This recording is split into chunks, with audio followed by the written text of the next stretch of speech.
Y'all know what time it is. Allegedly with Brittany J. Let us get into it. Huh. Allegedly with Brittany J. Truth coming through, better clear the way. Cases, headlines, trials, tea. But she keep it classy, you can plainly see.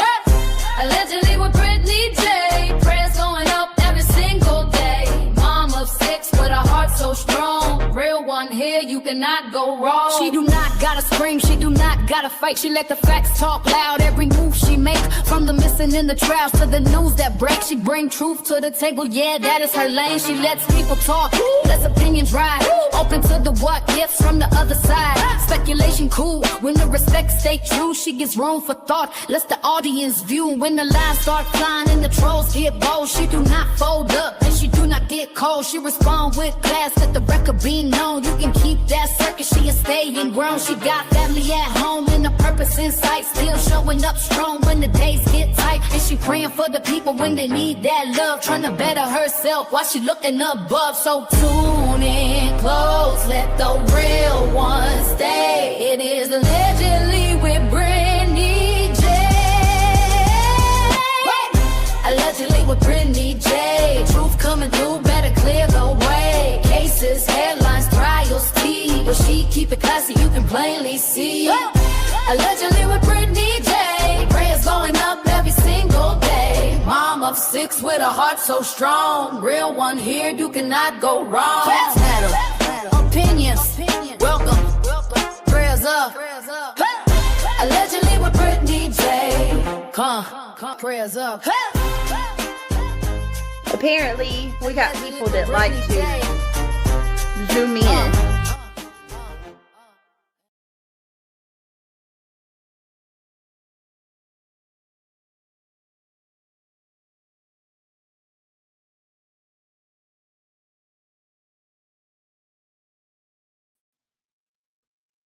Hello. You guys doing all right? Oh, it's hot. How's it going? Thank you for waiting on me. Turn that off for a little bit. Whitney says, glad you're here. Hope you're well. Yay, I can't chat very. Yay, true crime. Sorry, Britt, about earlier. Whitney, you don't got to be sorry. You're fine. Hey, Rhonda. How you doing? Michelle says, I'm in a rehab and nursing home facility. I broke my tibia and fibula 2 years ago with this month. I have a disability on top of my injury, which is making it harder to heal. Oh, no, Michelle. I'm so sorry, honey. I hope you're okay. Hi, Josie. Hey, everybody. Hey, Brenda. Hey, Nomad. Ryan. Angela Luster's in the house tonight. How's everybody doing? Shout out to just my girls. Just my girls. Thank you. Thank you for gifting another membership. Am I crazy? Wasn't just my girls the one who gifted on the backup earlier too? Am I wrong? Or didn't you gift over there too, just my girls? Or am I crazy? Maybe I'm crazy. I don't know. I thought you did. You might have not have. Hey, Josie. How are you? The Astro. Hey, family. How's everyone doing? Good to see you, Astro. Nice to see you. Hope you're doing well. Josie Wells, hope you're doing well.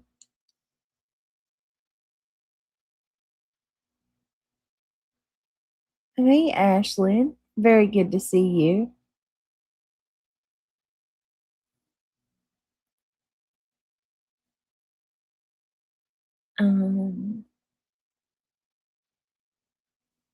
Just clocking in. Are you, Astro? Wow, okay.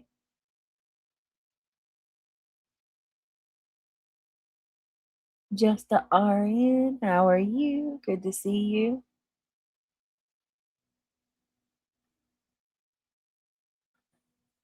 Is reality here tonight? Hey, Ashlyn. Oh my goodness. Y'all, my asthma's bothering me tonight. I was wondering, so on the very first stream that we did, y'all, nobody was notified. I mean, there was a lot of people that did not come to the stream because they didn't know that we were live. Isn't that crazy? I said, oh no, that's not going to work. We're going to have to get everybody to make sure that they click their thumbs up and, I mean, not thumbs up, I'm sorry, click the bell. Make sure that when you subscribe to the channel, you click that bell and you set it for all notifications. Because if you don't, and I mean, sometimes it's probably a good idea to unsubscribe and then subscribe again if you can do that. Because people aren't getting notified. I got messages from several people. Hey, Angela, Wyo, I need to call you tomorrow. I need you got a Cricket, don't you? Isn't that what all that stuff is you got, Ange? Girl, if that is, I got a Cricket, Ange, and I don't know. It's like a foreign language to me, girl. Like, I am so nervy. But I'm glad you're here. She says, listening while I work on my miniature castle. Oh, I'm going to have to see that. You'll have to show me what that is. Oh, sounds cute, whatever it is, a miniature castle. She's always making some wild stuff. Very creative. I have 2 Crickets and a sublimation press. Okay, I have the shirt press. Is that what that is? Girl, me and you's gonna have to talk. I'm gonna have to get you to teach me.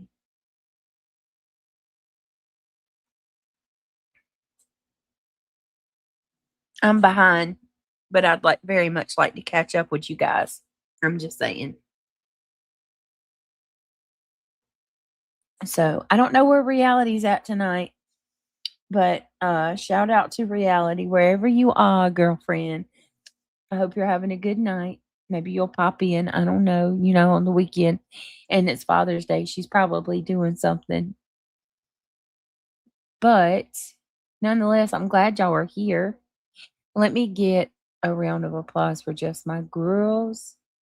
Just my girls. Let me see. Where is that? Where's it at? Where's it? Oh, y'all. Oh, man. I got to tell y'all something just because I think it's hilarious. Thank you, just my girls.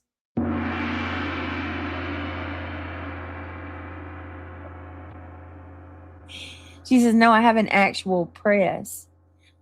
I am barely learning. Don't overcommit yourself. It's a learning curve. Take the Cricut lessons they have. Oh, for sure. For sure. I've seen you with that press, Ange. I've seen you with that.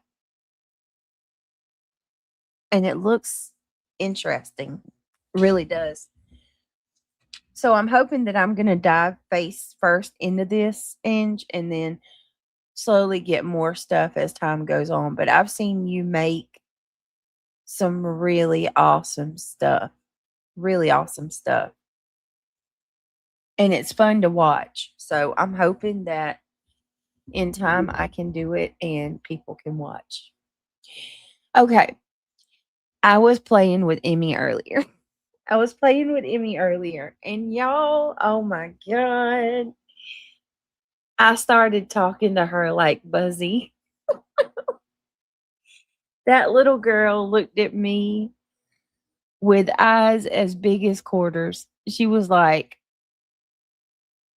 who is this and where did my mama go? I said, you can imagine. I had Emmy laying on the bed and I started talking like Buzzy, but I said something like what they say in Toy Story.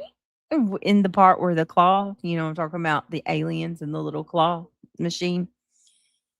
I said, oh, the claw is our master. I've been chosen. And my little baby looked at me and was like, what? What did she just say? And I was like, hey there, little girl. What you doing, pretty little hold on, I said it wrong. I said, hey there, little girl. Hold on, I gotta get it. I gotta channel my inner Buzzy.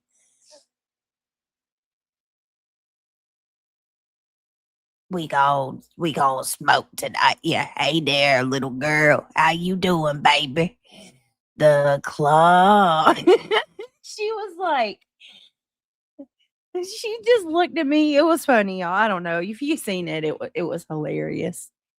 Anyway, I'm gonna make my throat hurt. The whole first round of stuff I made was just test. But oh yeah, I plan on messing a whole bunch of stuff up. A whole bunch of stuff up before I get it right. I'm sure. It's a cutting machine. Yeah. It's a whole lot of stuff, y'all. A whole lot. All right. I figured we would go through a couple of things and just kind of hang out and talk. We would do some cases, you know what I'm saying? Something that's not um too dramaful. So I'm gonna start with this first because it's personal. Um this come across my news feed today and I shared it with the Discord and I want to share it with you guys because it's true crime and, it's there's a lesson to be learned in it. So give me just 1 second. Oh, please, I'm gonna pull it up.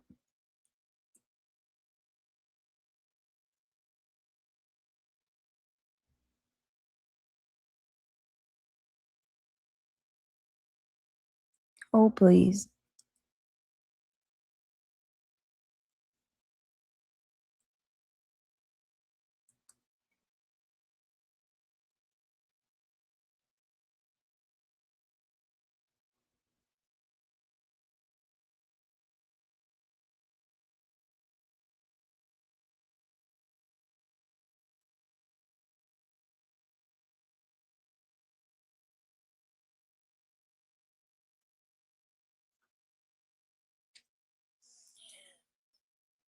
Hold on a minute.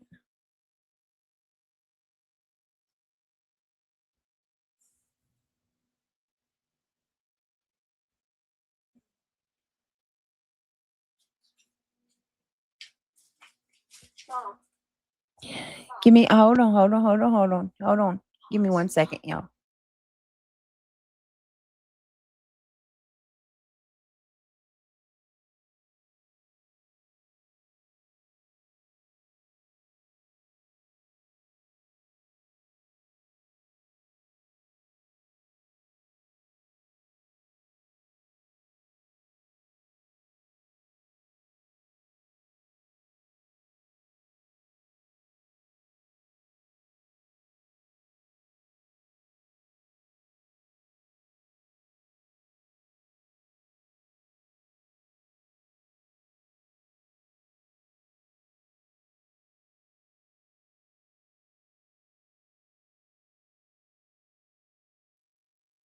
Guys.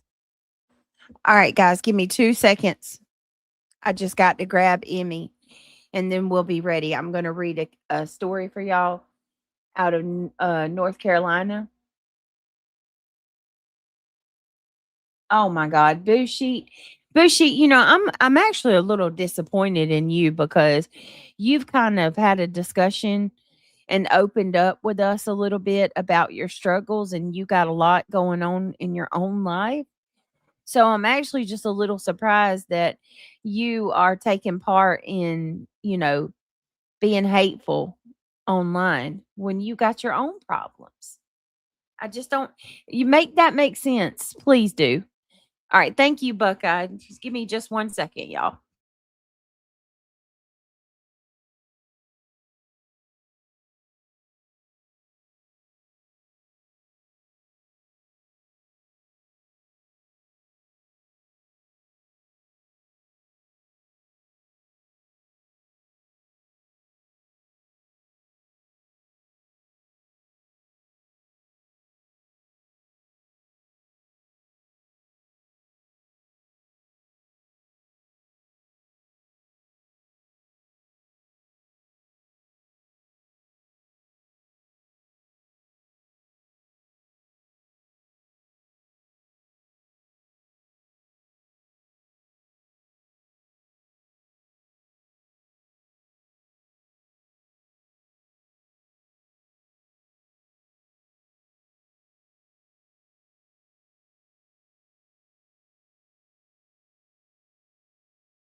Anybody else's baby get spoiled to just they just want to hang like she wants to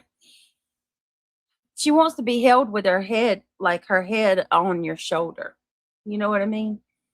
She likes tummy time. She just wants to be held with her head on your shoulder, or she wants to be held. She just wants to be held. She just wants to be held. That is all. Just hold me. You'll hold her and she'll fall asleep. And then you lay her down, she'll wake back up. You hold her, she'll go back to sleep. And she'll lay down and wake right back up. It's like a reoccurring pattern, which is fine. She don't stay little long.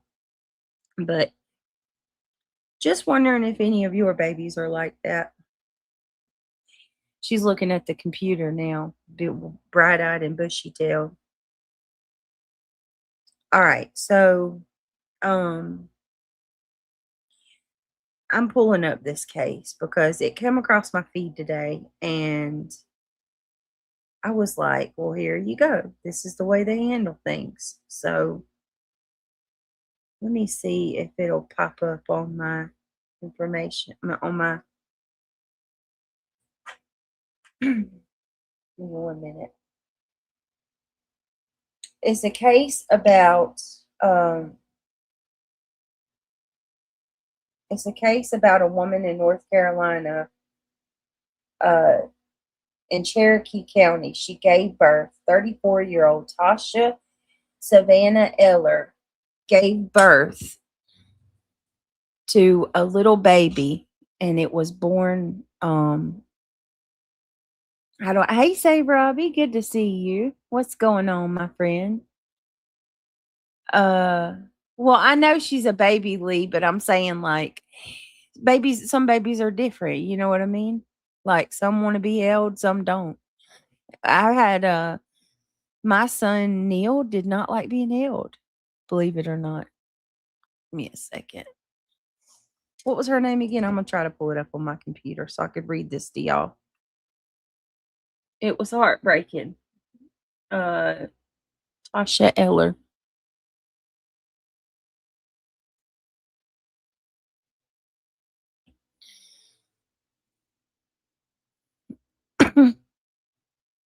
Hold on. Here we go. North Carolina. This. So I want to read this because number one, it's a sad story.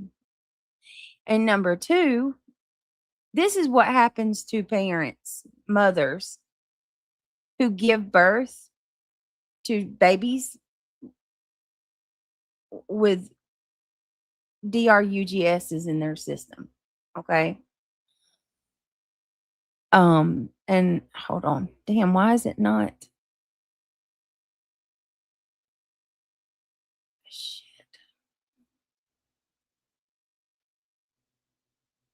Okay. And I want to go over this because,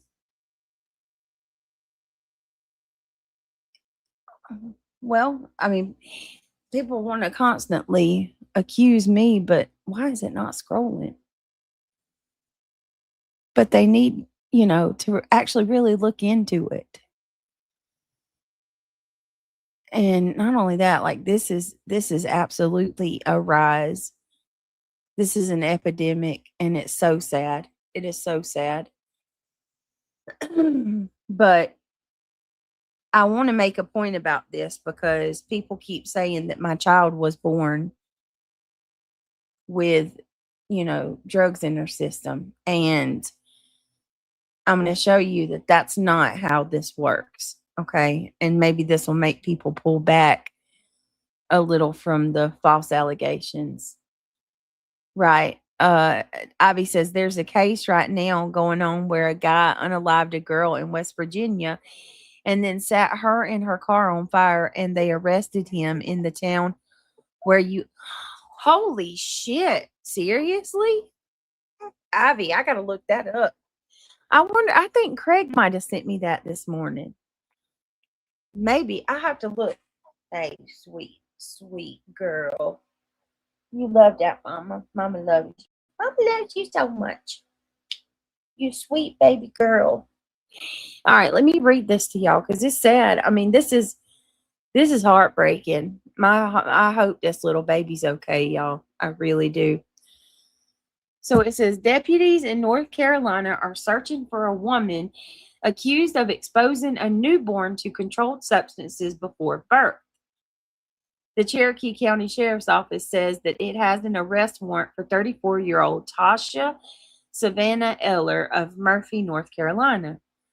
Investigators say that the case began after authorities were notified about the birth of a child in Cherokee County earlier this month. The newborn was later transferred to Erlanger East Hospital and admitted to the neonatal intensive care unit because of the substance withdrawal complications, according to the sheriff's office. Oh my God. During the investigation, authorities learned that the child tested positive for MDMA, commonly known as ecstasy, y'all, as well as amphetamines and fentanyl. Oh my God, this hurt my heart so much. Trigger warning, y'all. Let me come back to y'all and see what y'all are saying. This little baby is blessed to be alive. Absolutely blessed to be alive. When your child is born with substances in their system, you are going to get in trouble for that. I cannot think of not one case where the infant went home with the parents ever. I know of cases where the mom was immediately arrested. They detained her. I'm surprised this chick got out of the hospital. I'm actually surprised that they let her go home. You have to be a sick person to do that to. I know, right? Ecstasy. Fent. Oh my God.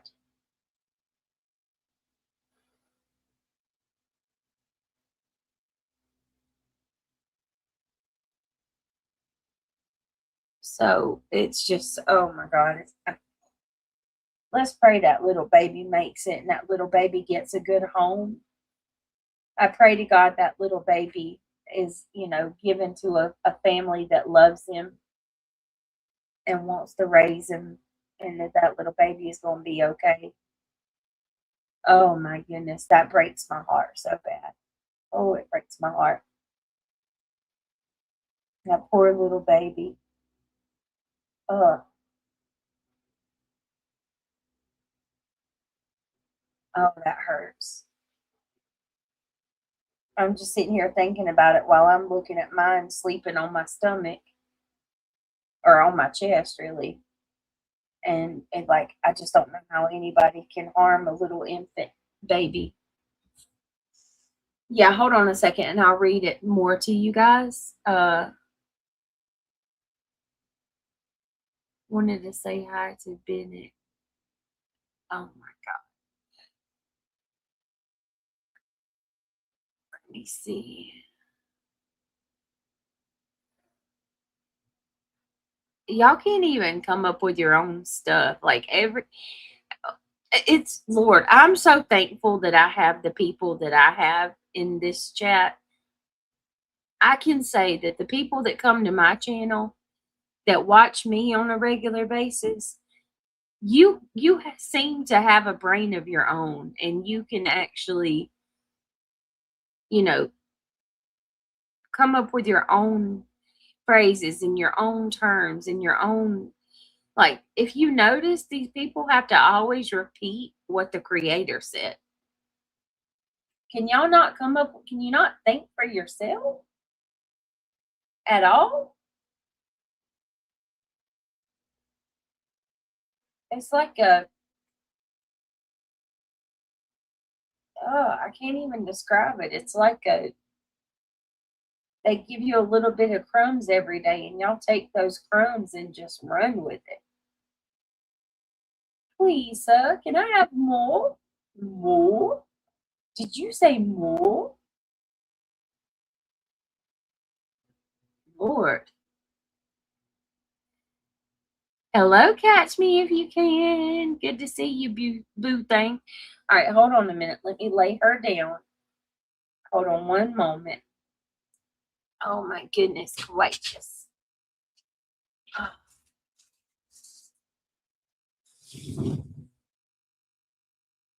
See how I can do this.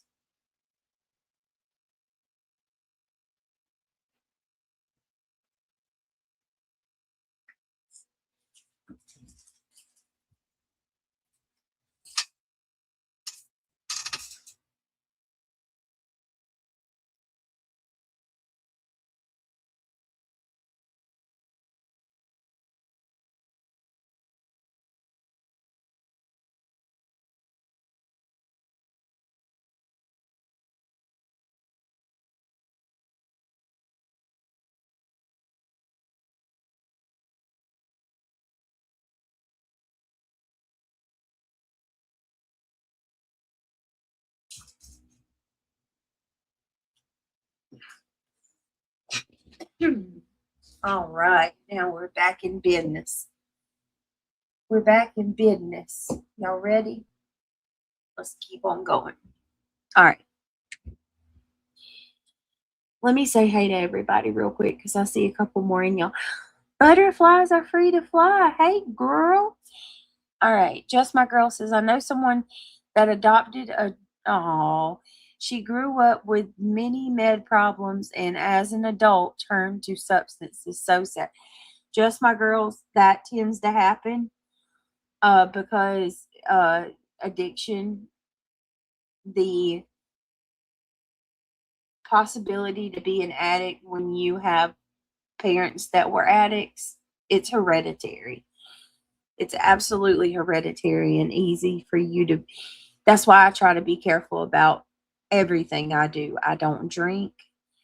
I don't smoke. I don't touch pain medication at all because of that. I'm scared that, you're a mod on the other channel, Butterflies. On the second channel is where you're modding. Investigators are also determined now listen to this, y'all. Investigators also determined that Eller left the hospital shortly after the child's birth. The sheriff's office says that she has not been in contact with law enforcement or the child ever since.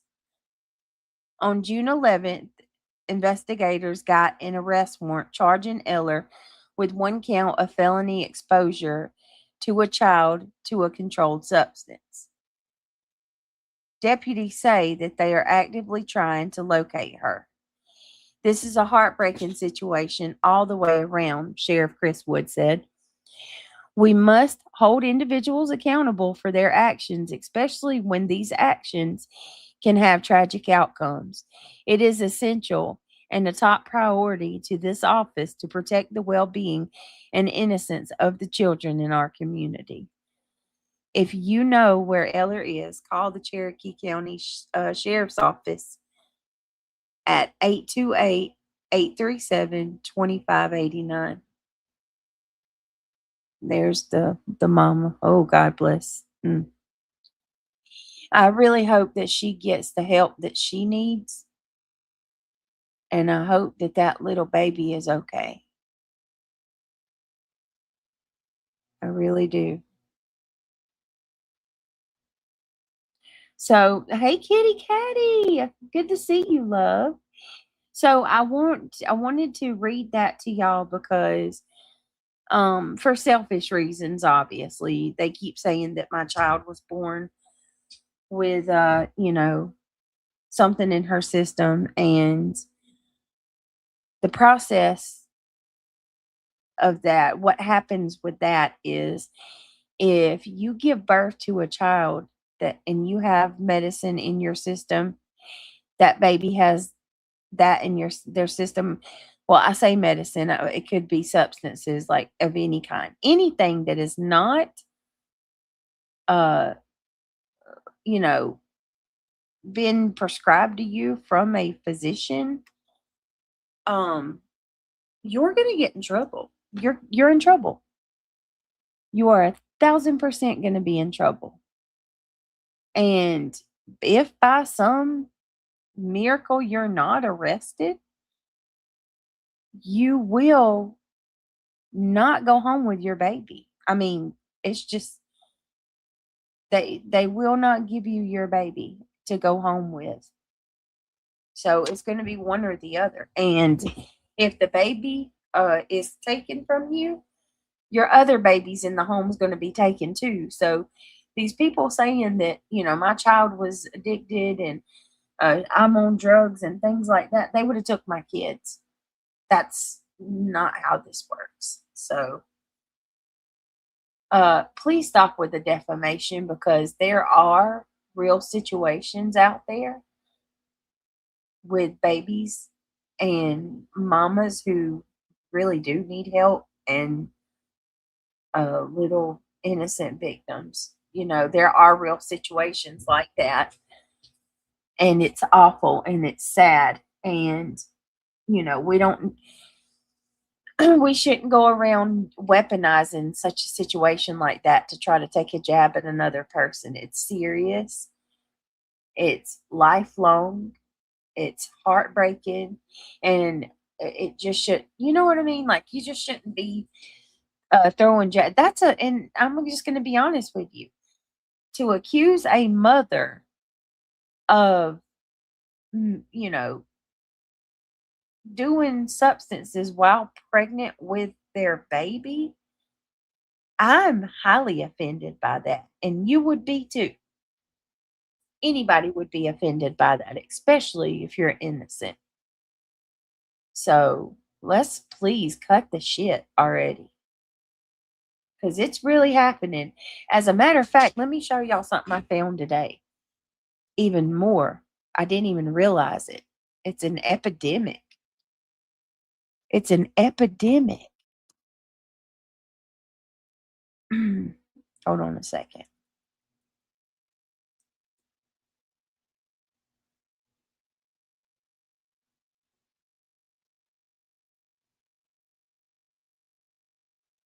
Bear with me.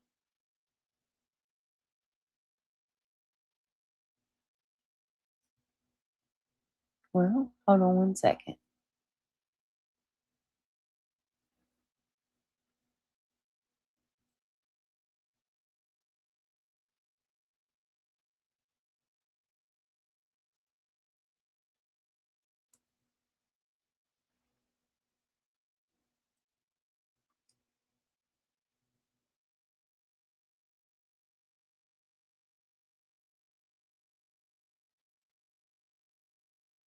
Well, hold on.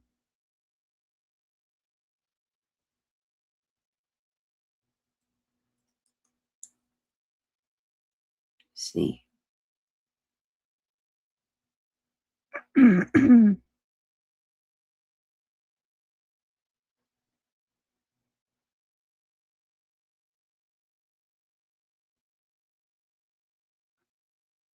Wait 1 second. Because I know I saw it. It's like it's a straight up epidemic now. Hold on.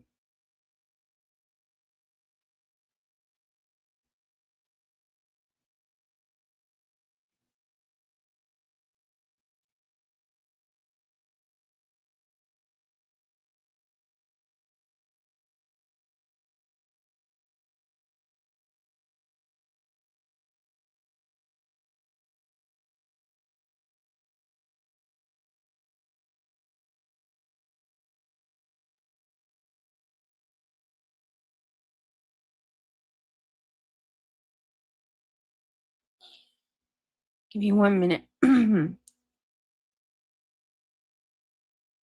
400. Look at this. Just one hospital. Holy crap. I gotta show y'all this. I didn't even know this. Just in one hospital. Over 400 babies in East or Western North Carolina hospital. Bro.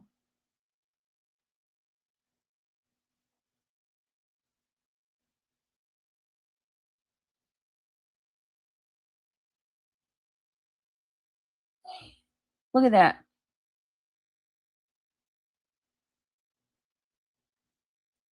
Look at that. Let me turn this up. Close to 400 babies were born addicted to substances in this Western North Carolina hospital in 2016. We've seen the number of babies who are born exposed increase every year. Gosh. They saw a 100% increase. Between 2015 and 2016, they saw a 100% increase in babies born in into drug addiction. This is one hospital.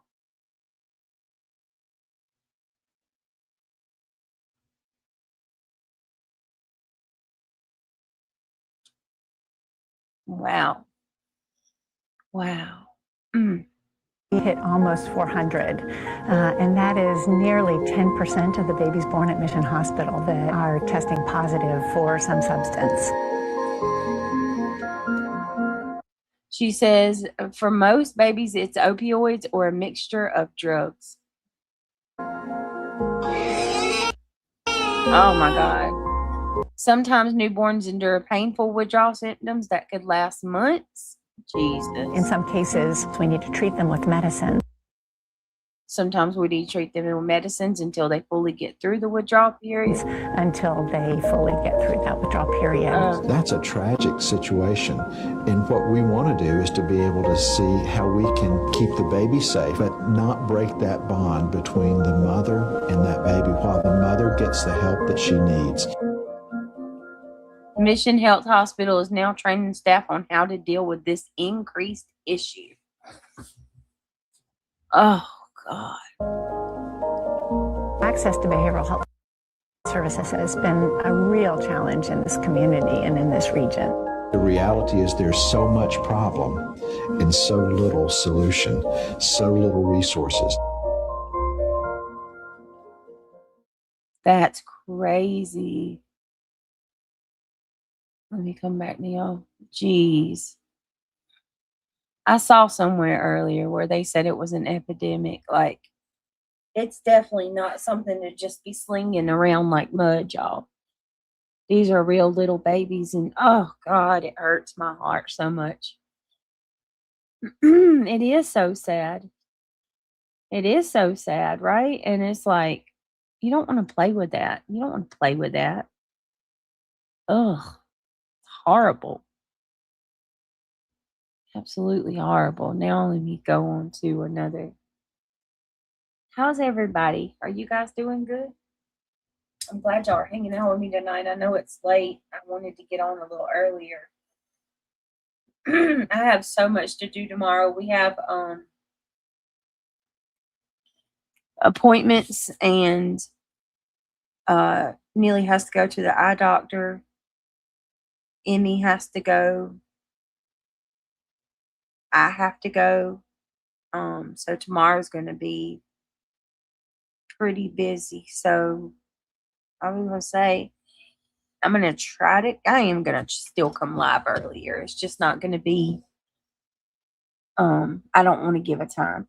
Most all drug babies are born underweight. Well, just my girls, that would push me out of the category as well then, wouldn't it? Because y'all know Emmy was 8 pounds and 4 ounces. She was more than a good size little chunky bumblebee.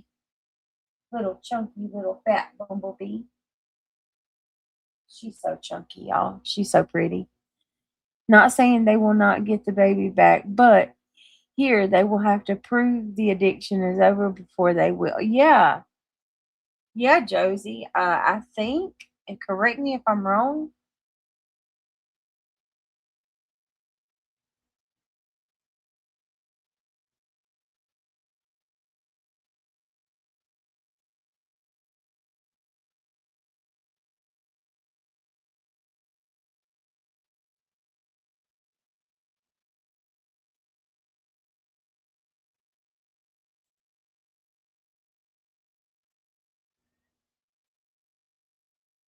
let me see. Let me look and check. I have to go see the doctor tomorrow afternoon too. Oh, Ange, I hope you have a good appointment. Everything goes well. Is it just a standard checkup?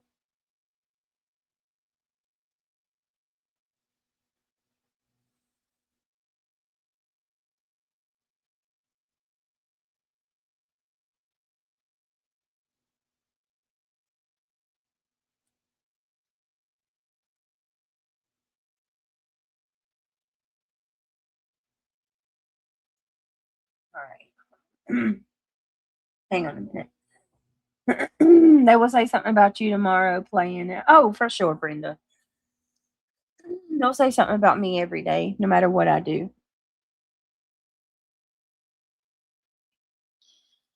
Yes, nomad. They have to surrender to random testing, random home visits, hold a job, etc. Yep.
Can you hear me?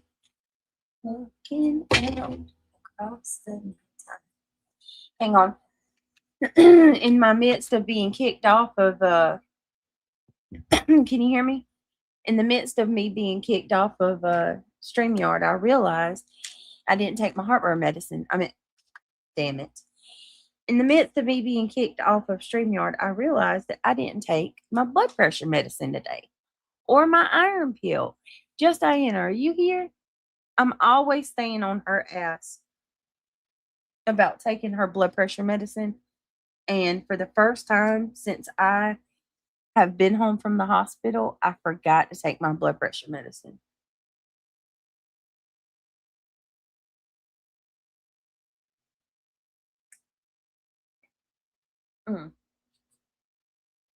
Sorry. So I just took it.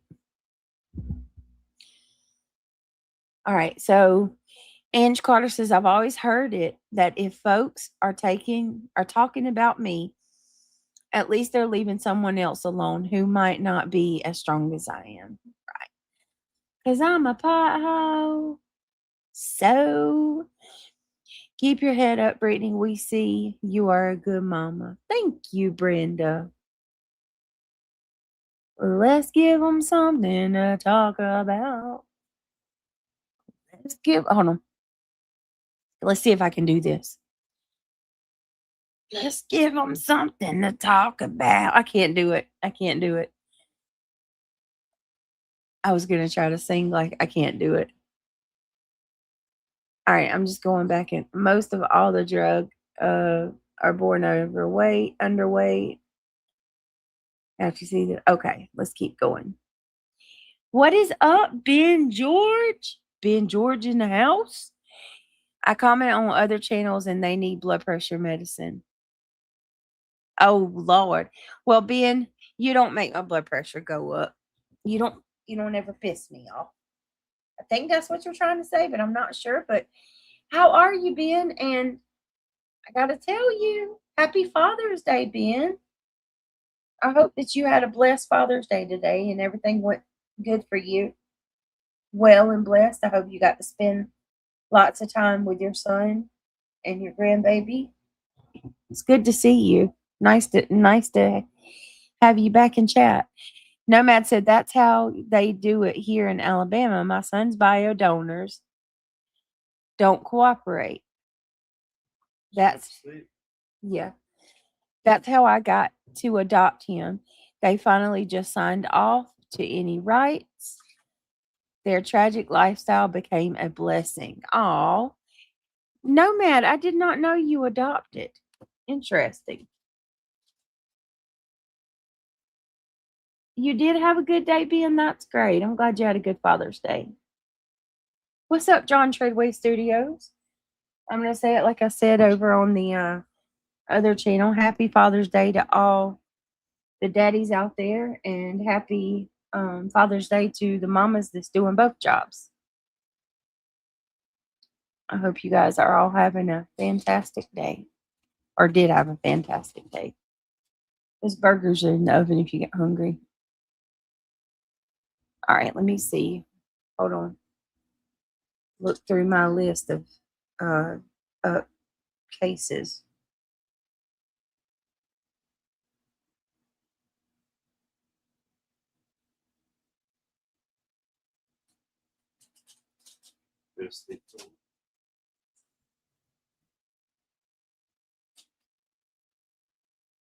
She's sleeping good.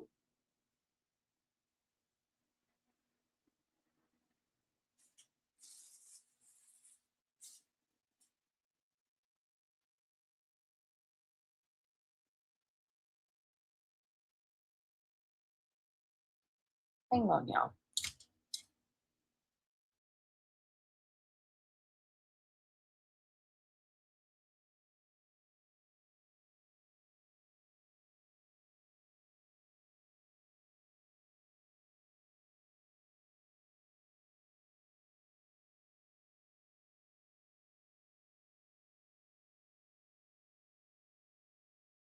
She should sleep good tonight. She stayed up all day with you too? Yeah, she stayed up all day.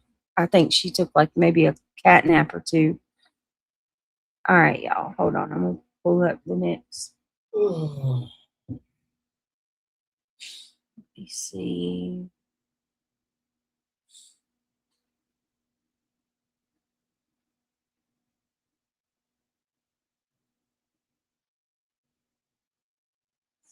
You're kidding me. I don't care, Jamie. Let her. She's got to try to get her some attention too. At least she made my AI picture pretty, unlike the rest of these idiots.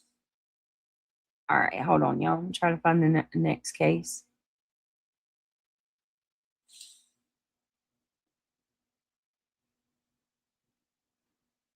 Put a 1 in chat if you missed the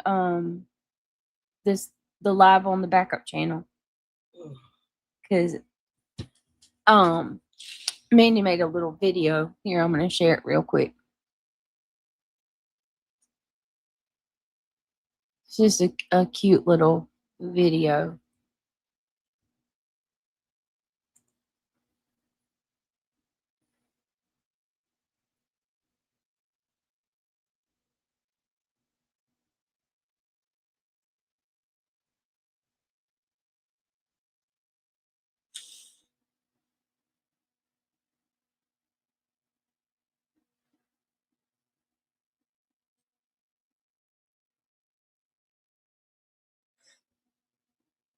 In 1 minute, y'all.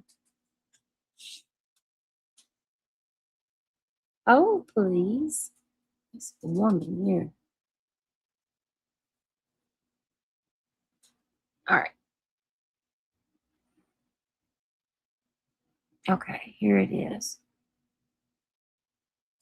Shout out to Spirit Seeker Squad for making this cute little video. And now I gotta turn the volume. All right, here we go.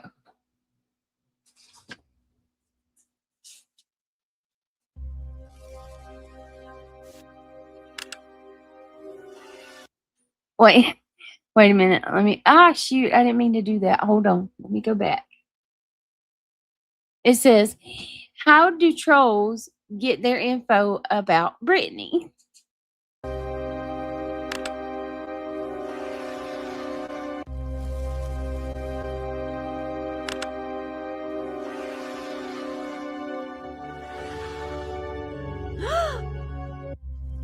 Oh, I have to tell the Discord about this. How cute is that? I'll get lots of ass pats for this.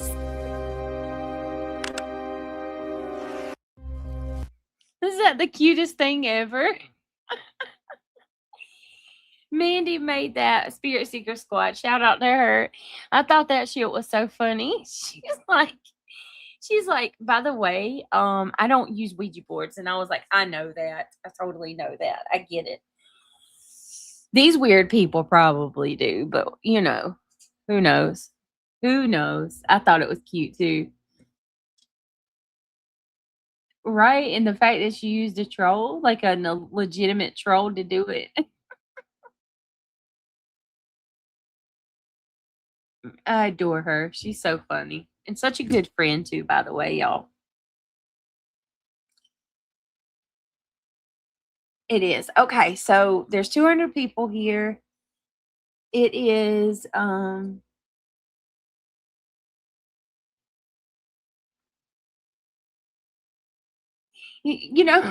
you're coming in here telling me to get my shit together. Don't block her. Don't block her. How old are you, lady? I mean, you've come into my channel every night for like the last, oh my God, I don't even know. I feel like I know you now. So I'm just curious, how old are you, Lisa? You have no self-awareness whatsoever. You're literally telling me to get my shit together because you seen a damn moth in my video. Like, what? Who's the problem? Me? or the person that fucking can't stop just watching every little single move I make. You're stalking. And how does she keep coming back anyway? I've blocked her. I know. I've blocked her my damn self. No, block her. You can block her, Luminous. It's a waste of damn time. She ain't going to say nothing.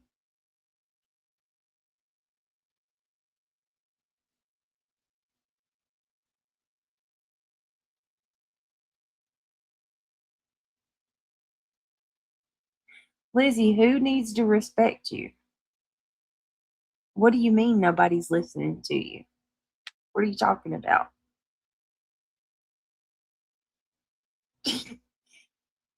Get your crap together, Lisa. Stop watching crap. Stop getting your talking points from weird creators online that you don't even know. Seriously. We ain't got time for all that. Now, let me say what I was going to say before Lisa Venereal over there messed me up and I completely forgot what I was going to say. That's what I'm going to call you from now on too, Lisa Venereal. Oh, Lisa Venereal over there. Anyway, it's the end of the month. So, if you guys don't mind, click that thumbs up. I think we got a goal. I'm not even sure at this point. I think I set one up. I know I did for sure. On the backup channel. I don't know if I did on this one. I might have. But anyway, I think there's a goal.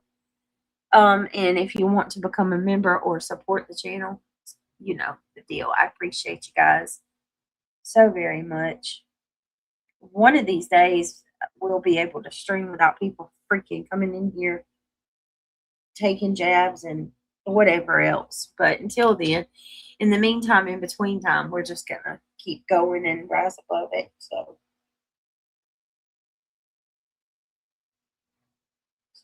it is a football helmet. Okay.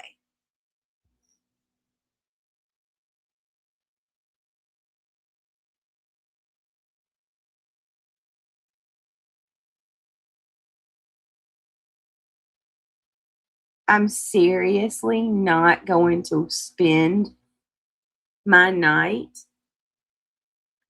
arguing about moth, if it's a moth or a roach. I'm just not. Do you know we're on the verge of war? Did you know that the inflation prices are so high, people are actually starving? I'm like, do you know that this is time you're not going to get back? Dude, seriously. Who cares? I don't care enough to argue about that. If you want to argue with me over something that actually matters, let's go. I'll have a conversation with anybody if it's about something that matters. But I'm not going to sit here and argue about something so innocent and normal.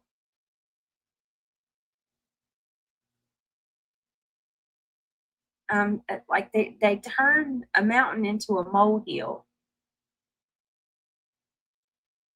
You could take two totally different people, take myself and somebody else, and you let us do the exact same thing. Oh, I'll give you an example. Streaming.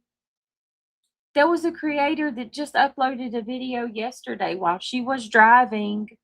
She was driving and recording a video. Do you think anybody said a word to her?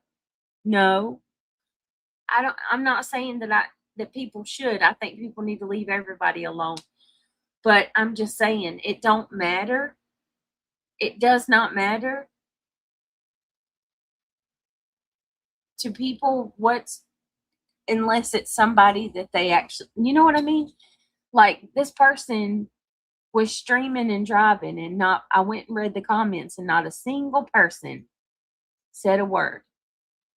It's only anything that they can cherry pick and they can find to cause a problem. I wasn't even on camera, but they're still going off on me like I was driving.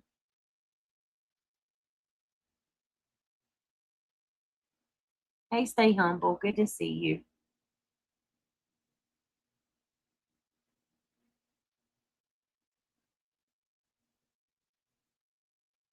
I can't. I'm not going to waste my time with that. Y'all can. The fact that that's all over YouTube is sad. It's so sad. Really sad.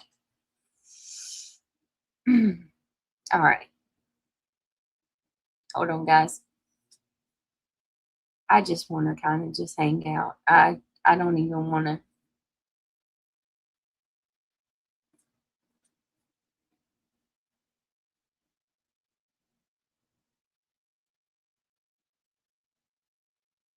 Okay, my blood pressure.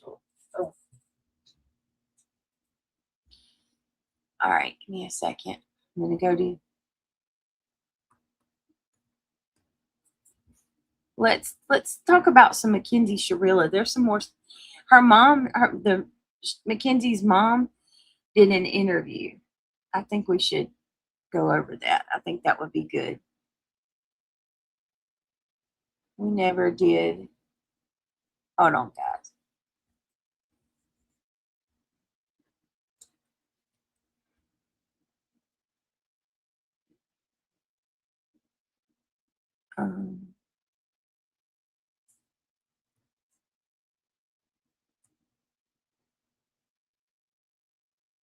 Bear with me. Here we go.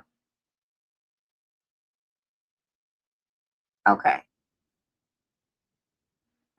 Mackenzie Shrilla's mom usually always seems to make things worse. Hey, Sparkleberry, Brenda, everybody who's here. Hey, PJ. Stay humble. I'm glad you're here. Stay humble. Were you on the other channel tonight? That time, and we can't believe that any of this is even happening, and we're really just trying to survive second to second. Okay, hold on. But her mom is just, I mean, I understand being, concerned about your kid. I can't even imagine if my kid was in prison. I'd be petrified. So, like, there's a part of me that, I try to understand. But then there's a part of me that's like, girl, you have corrupted her. No offense, but Mackenzie's parents have made her what she is today. And it's abundantly clear and obvious when you read text messages, like she's asking her father to come in her room and rub her feet, bring her milk, and she would say things like, this milk is not warm, but I'll still drink it. My parents, I could have never text my dad in the middle of the night, told him to come rub my feet. Like, what? Or bring me milk. I mean, humble. Did you not get notified? Stay humble.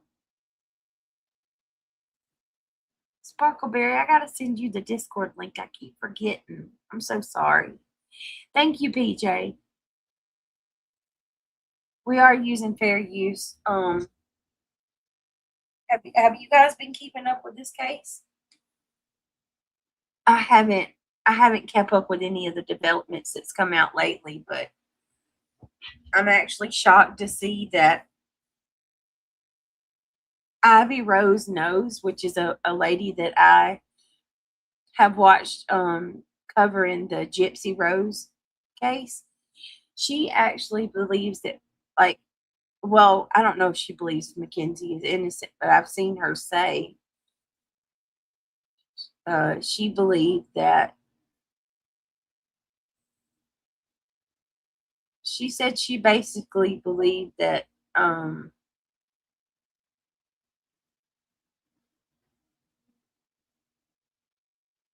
I just freaking forgot completely what I was gonna say, y'all.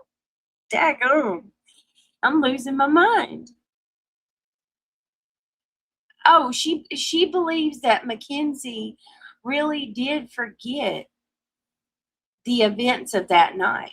Like, she really believes that. She said that it does Mackenzie no favors whatsoever to continue with that story, that she doesn't remember what happened that night. She said no. I mean, and she's got a strong point. She really has a strong point. Mackenzie can say absolutely anything that she wants to say happened that night, and there would not be a witness to say otherwise. So she's got a strong point there.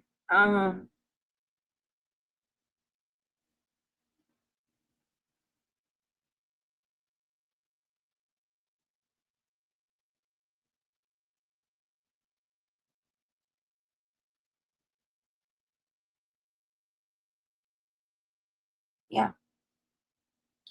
Oh, Ivy League. Ivy League says, my parents never beat or hurt us. But my dad had a theory that he would much rather go.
All right, hold on, y'all.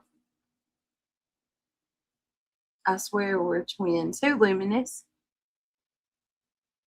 All right, let's go ahead. Let's get into this. We had so many conversations before those phone calls where we're like, it's okay, we're going to be okay, we're going to get like wrongful conviction people, that, innocence and things. And Mackenzie, she's 17 years old, right? So the first person she thought of was Kim Kardashian, because that's who helps people, that's who raises awareness, right? So by the time that phone call happened, where somebody had told me that it reached, I don't know, I think it was some publication in the overseas, you have to celebrate the wins. You have to celebrate the wins, otherwise you're going to get lost in the dark. So when we got that news, I was like, oh my God, it's overseas. Maybe it'll get to her first before, so we don't have to, because I wouldn't even know how to like reach anybody like that to help. So in that moment, I was a little bit thankful, shocked. I can't believe this is happening, that it might get to her before we even figure out how. That's all. It didn't mean disrespect to the families or anything. I would never be disrespectful to the families. Okay, but hold on a minute. No. No, lady. No. That's not going to work, though, because we heard the calls. You know what I mean? I get where she's coming from to a degree, but come on, just be real. Don't try to play. You called y'all. They called Dom's family names and shit like that. Like, come on, let's just.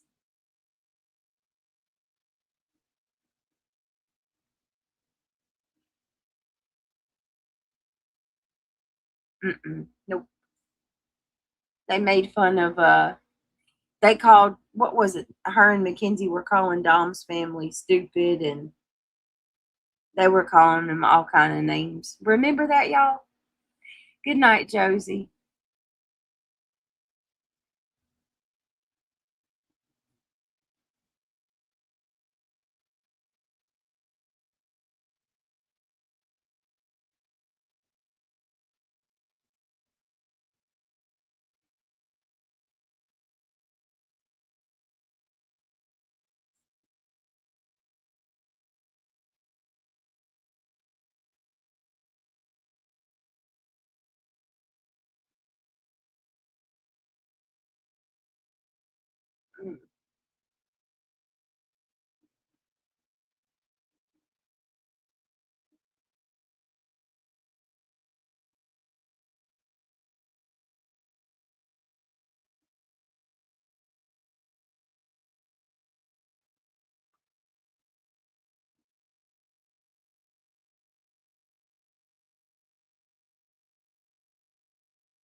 Davion's name right. This dude Damn. is chasing clouds. I don't know what the fuck is going on. What is this, bro? So sorry for your loss and what you're going through. I know it's tough, and thank you for being here and taking your time first and foremost. Yo, Christine's gonna have a fucking field day with this loser, bro, and this bitch too. I'm probably gonna cry a whole lot, so sorry in advance. I'm gonna try not to though. That's all right. That's all right. Like I said, on this channel, we're not. See me, the reason why this case, I'm gonna be real with you. I didn't really know much about this case back in 2022. You know, I heard about it here and there on Court TV and on the internet, on TikTok, popped up through the feed. But obviously, with the Netflix doc that just came out, it kind of put another fire underneath it. So here we are. But to me, it's just, I just don't understand like the mindset of a juvenile and where we're at. You know, with kids, these kids nowadays. You know, how old's Natalie? She's 21, correct? Mackenzie, you mean Mackenzie? Mackenzie, my bad. Okay, Bro, this dude is shot, bro. What the fuck is he talking about, bro? Dude, I can't even. How did he do it get with this interview, man. bro? How did she, bro? Yo. This dude fucking lucked up, bro, and fucked up at the same He's so time. desperate. Natalie, someone showed that doesn't even know the victim's name. I don't even care about the drama surrounding it. I just want to hear what the mom says, right? It's not me, it's you. Hello. The Mackenzie girl just gives me the ick. She has no soul. She drives me nuts, and so does the mom. I probably put a 1 in chat if you dislike the mom equally. I almost dislike her even more. Drop a 1 if you feel some type of way towards Mackenzie's mama. Because listen, girl, I would even argue that Mackenzie's mom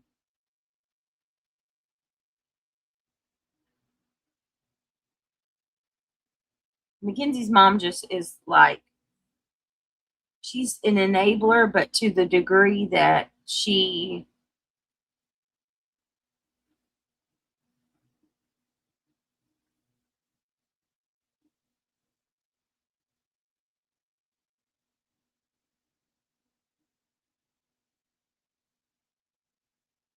I just can't. I don't know. This case just does something to me. There is no soul behind her eyes, Mackenzie's. I'm not sure about the mom. I haven't been.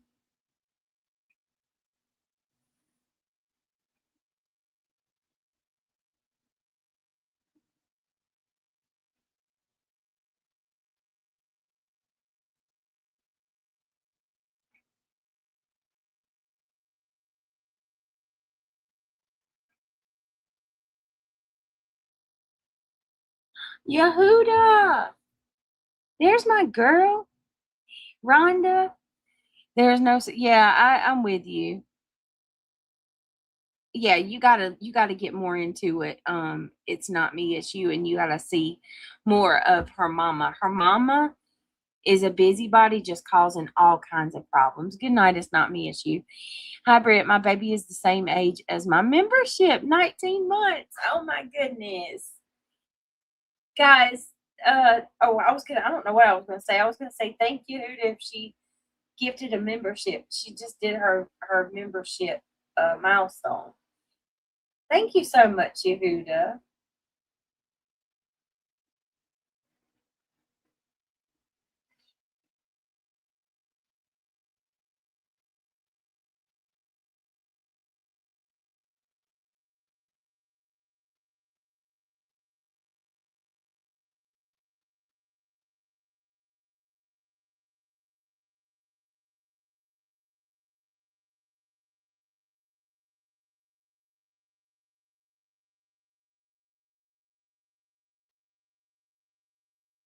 Lord have mercy.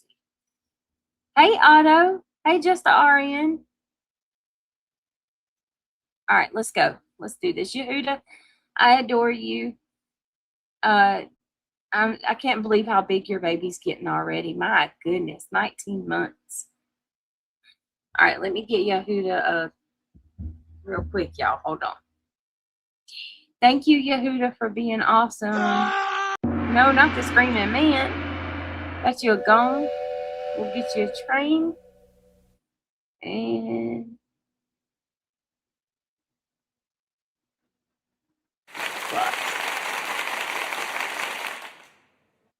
thank you. Thank you so much. I'm glad you're here, Yehuda. All right, let's do this.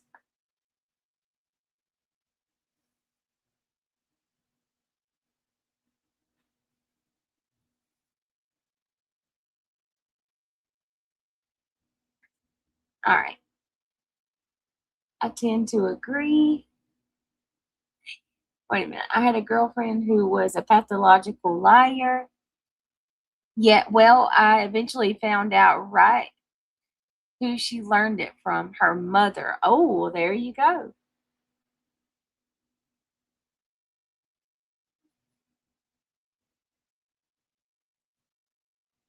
Wow. That's interesting. And just RN says,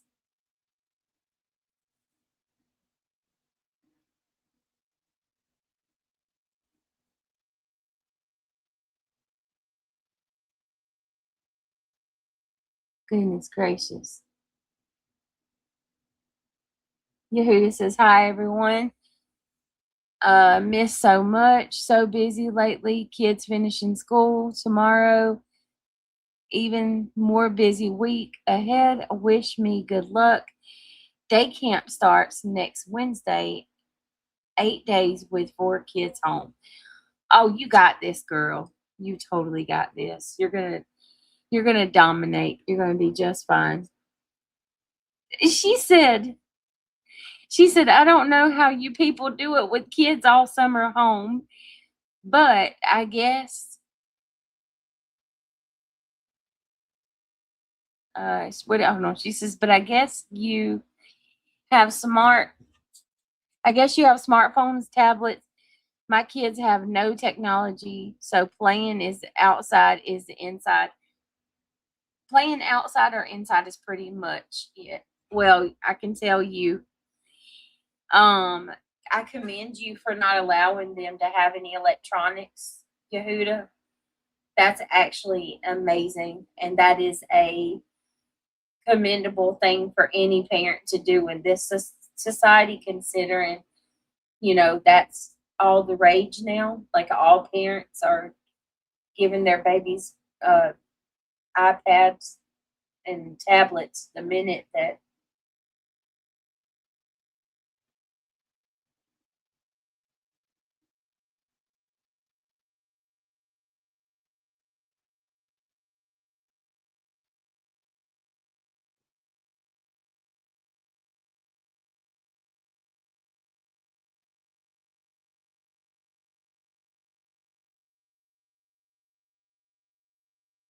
all right, let me see.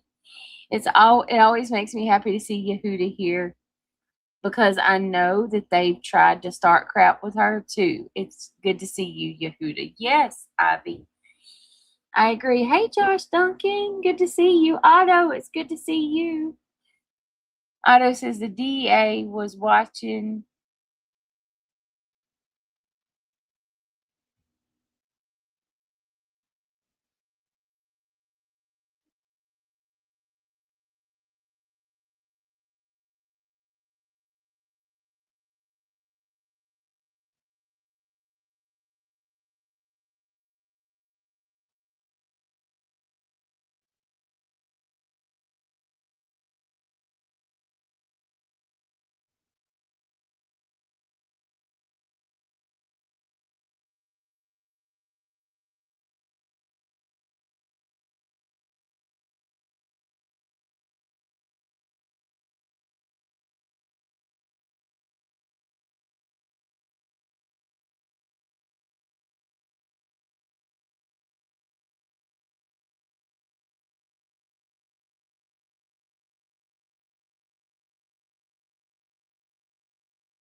Hang on, y'all. Give me 1 minute. I'm gonna play this and try to get my phone. I just dropped. Doesn't even know who your name is and doesn't know this. who Mackenzie's name is. And she's trying Like, to what are play we into doing? it. She's in character, son. She's in character, and she's bro. Those fake cries, man. I've seen all those before, man. Those crocodile tears.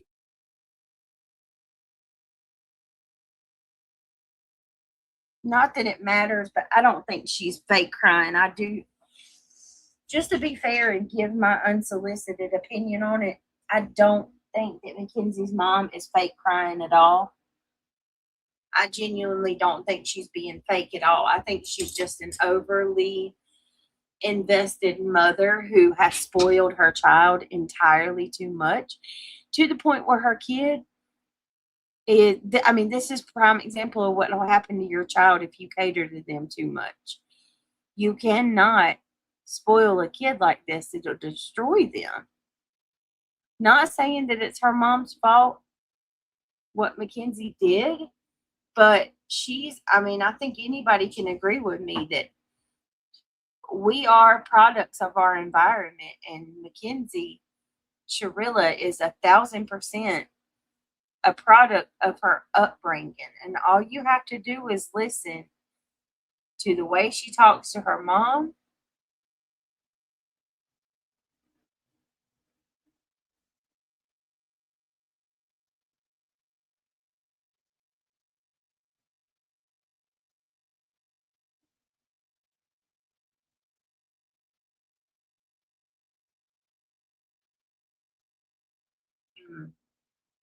Mm-mm. Yeah, I'm sorry. That's my point is I don't think that she is faking at all.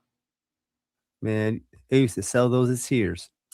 Mackenzie, If how I old? put my glasses on, is the glare bothering you? Because I cannot see you without my glasses on. Is the glare okay? No, go ahead. Go ahead. Okay. Go ahead. Okay. How old's Mackenzie? 21? Mm-hmm. She's 21. Yeah. So, why don't you tell me a little bit about yourself? Where did you grow up exactly? I grew up in a suburb of Cleveland, Ohio. And what was that like growing up? It was great. Man, look, that cigarette like, yo, this is about to get bad, son. This is about to be over. Not last long. Let me get my smokes in. You heard? Well, this do me a favor, DBS, because we're not the way I'm editing this. I'm not really. I don't care about the interviewees, right? The interviewers. Sure. I don't care about them. I'm more focused on Natalie. So if we can not even point anything out, the 3 other people are doing, because my focus is on Natalie. I want like body language. Yeah, Blue, pay attention to her body language. I'm just breaking her down. Everything else, I'm blanking out. At DVS, focus on the contradictions, because we know that she's going to come with that same narrative that they've been pushing, Stephen and Mackenzie, of no intent. The no intent narrative that they're pushing. So pay attention. All right. We have a big family and a lot of kids and great parents and pets and a neighborhood community I'm old school. So we played out until midnight, and stayed out of the house all day and then came home and everything. So yeah, I had a great childhood. Oh wow, that's awesome. And Yeah. is that the same area where Mackenzie grew up? No, she grew up in Strongsville, and she was kind of one of the last age groups to be outside riding your bike without a phone, so she was kind of one of those last kids to go climb trees and dig in a ditch and play in the creek and all that stuff. So how, when she was living with, come on, how? She wasn't even living with her mother. She was over there at the other house. Maybe as a child when she was as a child, DBS. She's talking about as a child, and she's talking about how 14 is a child, bro. 15 yeah, is still a child. Of course. But still a teenager to her, she's gonna think of it like from a mom's perspective. But it's still wild. Like, what is she doing now? Like, so she did the Netflix documentary. Now she's doing YouTube interviews.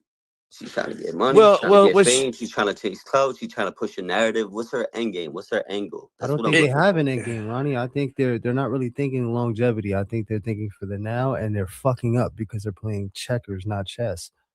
Well, it's crazy that she brought up the phone, because now, if we think about Mackenzie right before everything happened, she was using that phone for everything.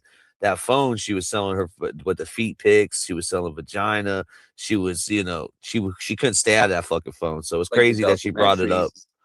you know, in the beginning of the documentary, they had her looking a certain way, like real innocent and young and stuff. But once they got their hands on that phone and see what she was really up to, with the pictures and the mushrooms and the weed and everything else, smoking and driving and all that shit, you know what I mean? The phones nowadays is, you know, they're entrapment, bro. It's like, you know what I'm saying? They're going to get you in trouble, bro.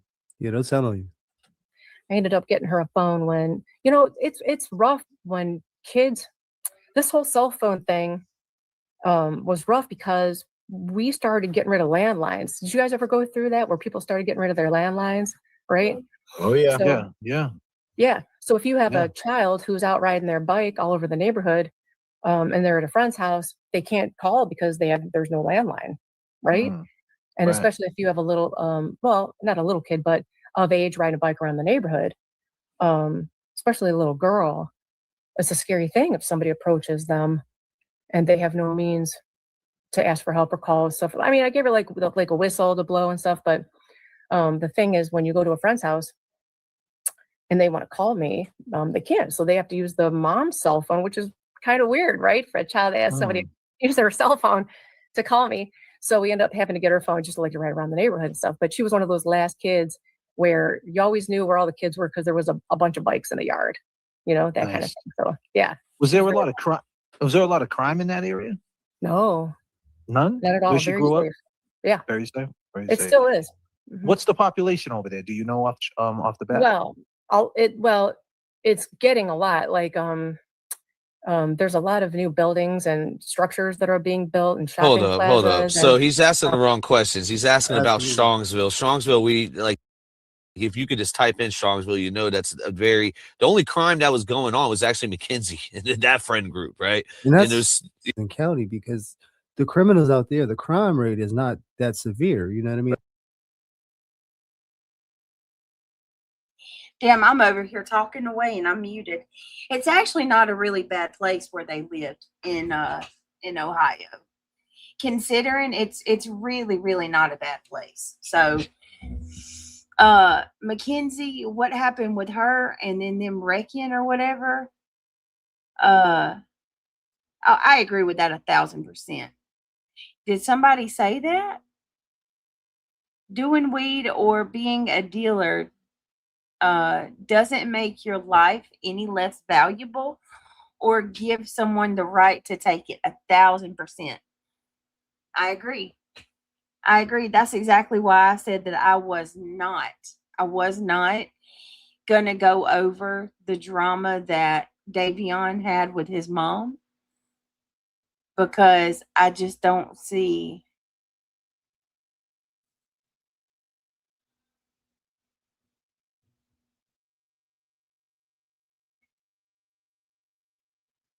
Hang on a second.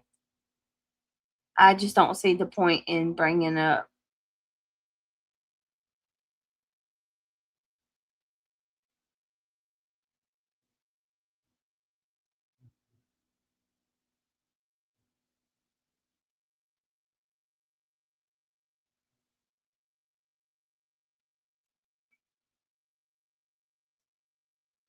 Hang on a second.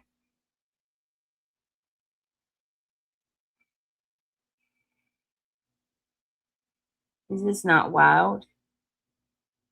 Crazy. Hold on.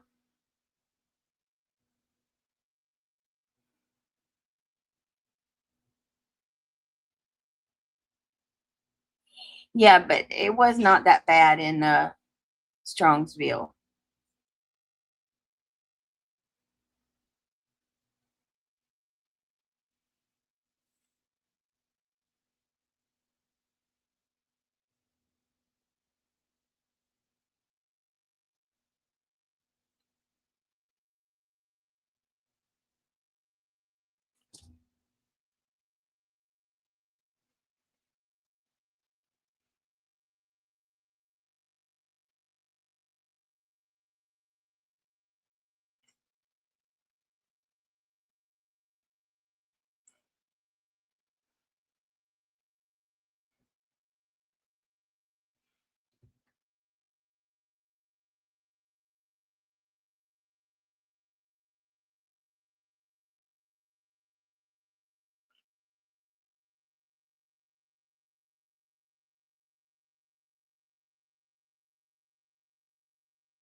questions. He's asking about Absolutely. Strongsville. Strongsville, we like if you could just type in Strongsville, you know that's a very There's a lot more than there ever has before.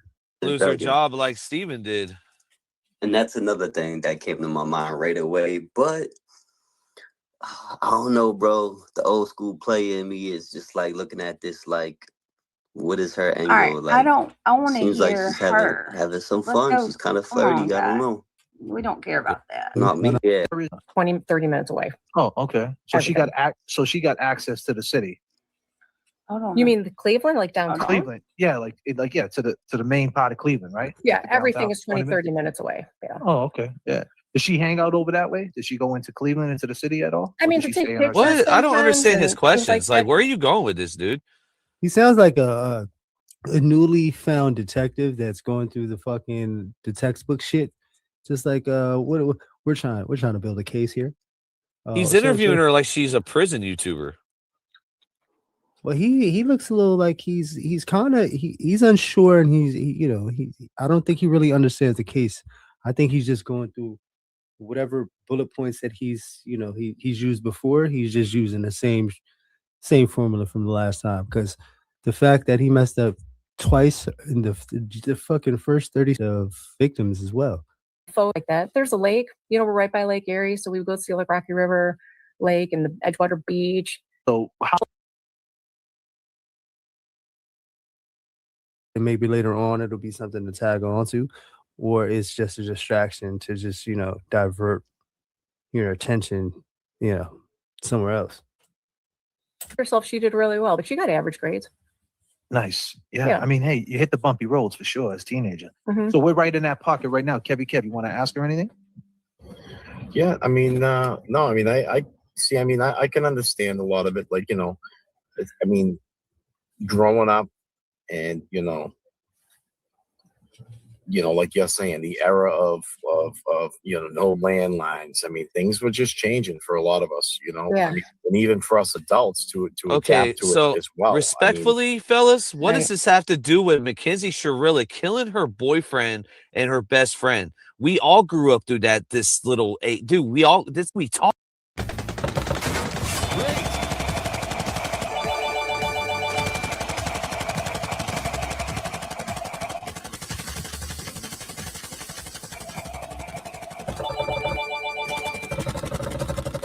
I mean, from the very beginning of when this started, I said, what the fuck is going on here? What is the point of being here, having this interview with her in this manner, with this, I guess, formalities and mannerisms? Like, I don't really think they understand the case. And if they do, it's like, I don't know. This is a little, I don't know. You're taking something away from that the roots of how we grew up to a change. And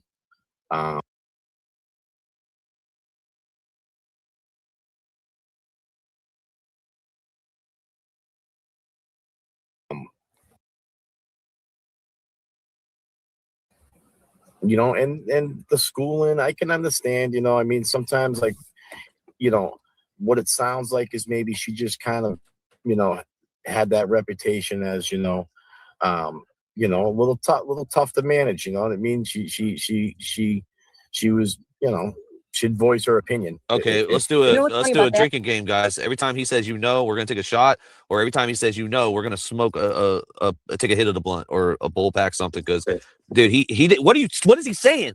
Get to the point, kid. Junior. He's nervous, kid. He's nervous, man. He was tense in the time that he lit that cigarette, son. That was a fucking social cue if I've ever seen one. That is not to interrupt you, but some of the teachers there appreciated the strength in her and kind of try to cultivate that and help her grow and move through that. And other teachers, they don't, which is also okay. I can't imagine being a teacher in today's world either, so that's okay too. But some teachers, they understood where she was coming from and they knew who she was like in here and kind of loved her for it and stuff. Other teachers just really don't. Yeah, I mean, and I can understand. That's a good point. Good point. Yeah. Good point. This, as a stubborn child, let's say, or is she an only child? Does she have any other siblings? Oh, I don't want to talk about that because I need to. No, that's fine. That's fine. That's fine. That's fine. Whatever you don't want to talk about. Well, I'm not really sure why she's keeping that quiet now. Everybody and their mama knows that Mackenzie has a sibling. I just don't understand that. Mackenzie has one sibling. Give me just a second, guys, and we'll keep going.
I'm sorry, y'all. Let's listen or get into this. I apologize. I had to go fix the curtain. All right, here we go. Oh, it's fine. Yeah. No pressure. We're just conversating. That's all. Yep. So I don't. I appreciate The, that. the biggest thing that Absolutely. I mean, I don't know. Maybe the other kid is getting some backlash, and if that's the case, that's wrong. I hope nobody's bothering her sibling. That'd be messed up. You on train club? You gotta remember, she's the one always coaching Mackenzie on the calls. Like, don't say too Good much. point. Don't talk about this. You know, don't bring up this. Don't bring up that. Be careful what you say. Don't talk about your case with other. I have a feeling she's going to be doing that a lot. Yeah. that I really that kind of come up, throughout me, kind of, starting to realize and learn a little bit about this case is the POTS, the POTS disease. I mean, oh, he brought it up. Okay, here we go. Maybe he's playing a fucking ploy, son. Yeah. You know what I thought of like right away? Real quick. You know, she screams only child the way she be acting and stuff like that. But I believe she is not. I won't put that, information out there, but I do believe she's the older sister. Right. I won't say too much. Right. She might need to be tested, or was she tested for it? Yeah. Yeah. Yeah. Did she ever have any other episodes? Or I mean, is there any, medically? I mean, is it documented at all? Or Sure. So there's only so much I can get into because we're obviously, as you know, in the middle of an appeal. Yes, So yeah, I can only talk on what I can talk on. But yeah, she was diagnosed in 2017 with POTS, and she has a couple episodes and some very scary situation, which led me to go get her tested, and it turns out. So she really was diagnosed with that? I didn't know that. Did you guys know that? Yeah, Punky, I'll get you the link. Hold on.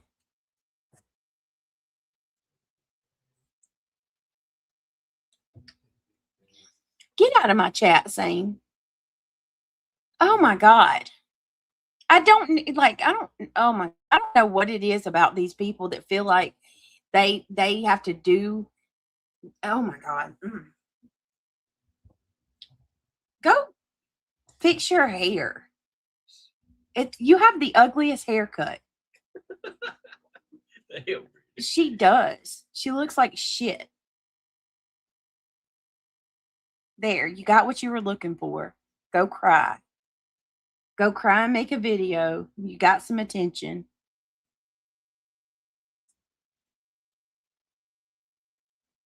I don't care. I don't care if that was mean. I really don't. All right, let me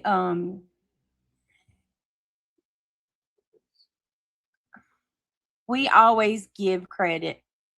Every time I've ever used a video, we give credit. Go email them saying, I'm pretty sure you already have. You fucking ugly bitch.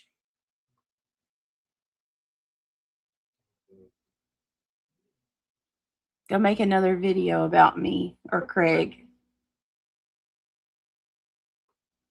People you've never met or had a conversation with a day in your life.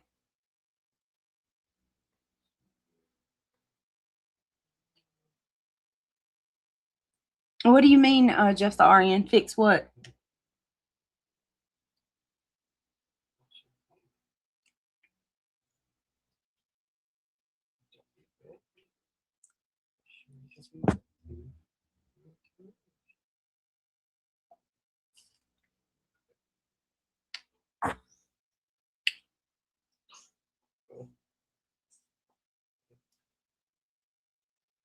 Oh, there, thank you, Luminous.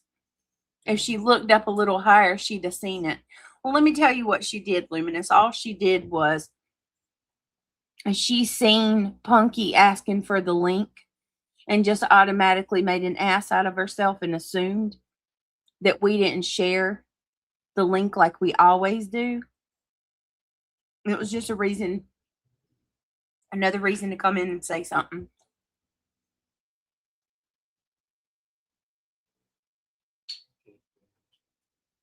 Petty is as petty does, honestly.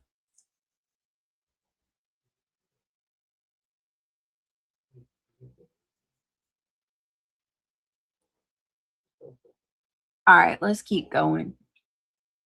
No, wait a minute. I wanted to ask y'all about POTS. Is that true that she was diagnosed with POTS? Because I didn't know that. I knew they were trying to say she had it, but I didn't know she was diagnosed.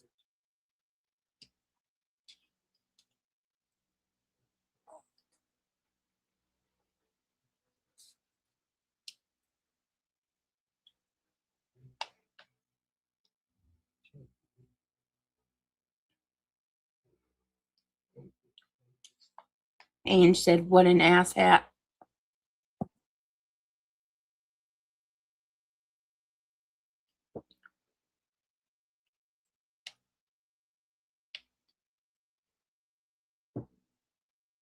Hey, that's kind of what her hair looks like.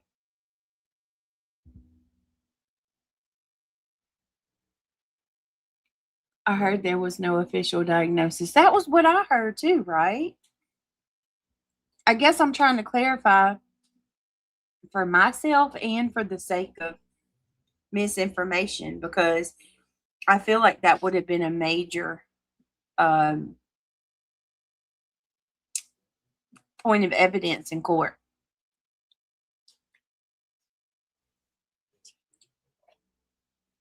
Oh, really, Ivy? Interesting.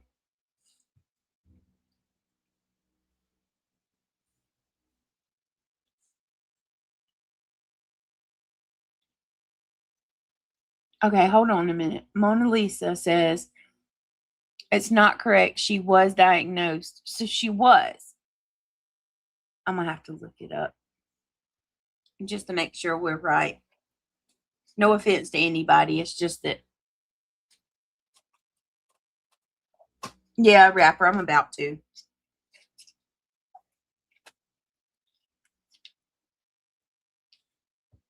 All right, hold on.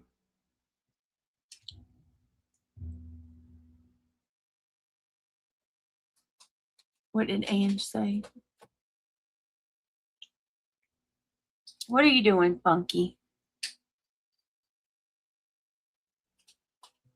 All right, hold on. Let's see. Thank you, PJ. I love you. PJ just saved the day. Hold on a minute, y'all. I didn't even see that, PJ. Hold on a minute.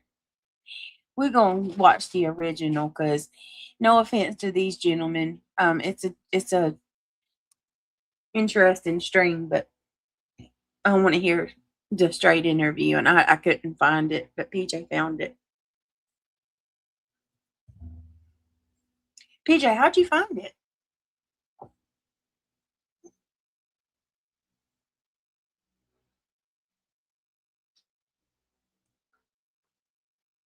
Hold on a minute, y'all.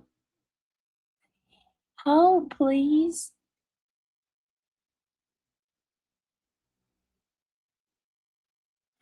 Yeah, I'm starting to feel better. That's what it was. I forgot to take my blood pressure. That's exactly what it was. And then I ate that food.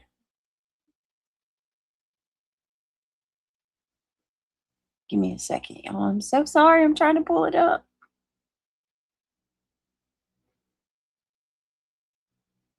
Sometimes Facebook pops up and sometimes it doesn't. I'm trying to go to Facebook.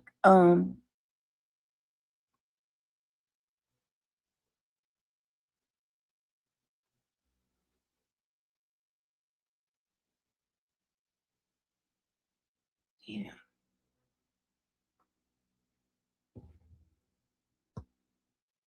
Y'all know a song I've had stuck in my head all day. All day. Misery Loves Company, so I'm gonna do it to you guys as well. Even though it's actually a really good it was a really good stream regardless. I mean, it's a really good song regardless, but it's a total earworm. Y'all know that song by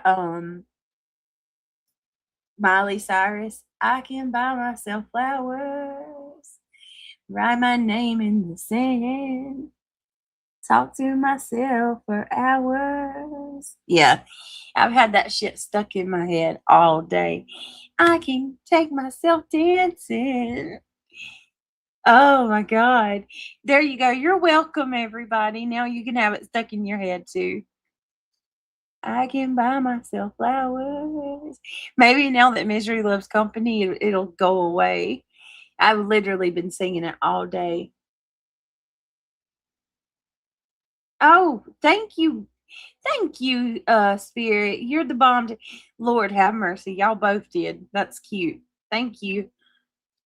Shout out to PJ and Spirit Seeker. They both looking at.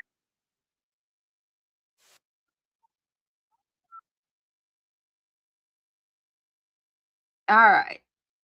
Falkery Donuts now open. Okay. I don't know who this is, but okay. JFK is abbreviation for something. Here we go. Randy Allen Boucher. Literally have never seen this channel before. Falkery Donuts. Let me come back to y'all. Have y'all seen that channel? Hold on. Let me share it.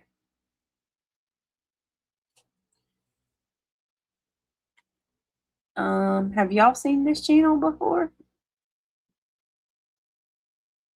And Lord, I hope they don't strike. Dude, we are sharing your channel link out. We don't have a big channel, but we do share your channel. It's JFK Show Off. Have you read their text messages? No. Who is this, Otto? I don't know. I've only read some of them.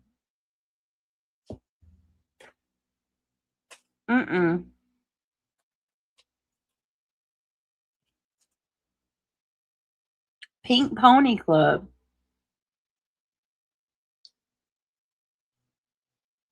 Let me see what Ivy League's talking about. Even if she did have it, it wouldn't have contributed to the wreck. POTS kicks in and a person's BO drops when they go from sitting to standing.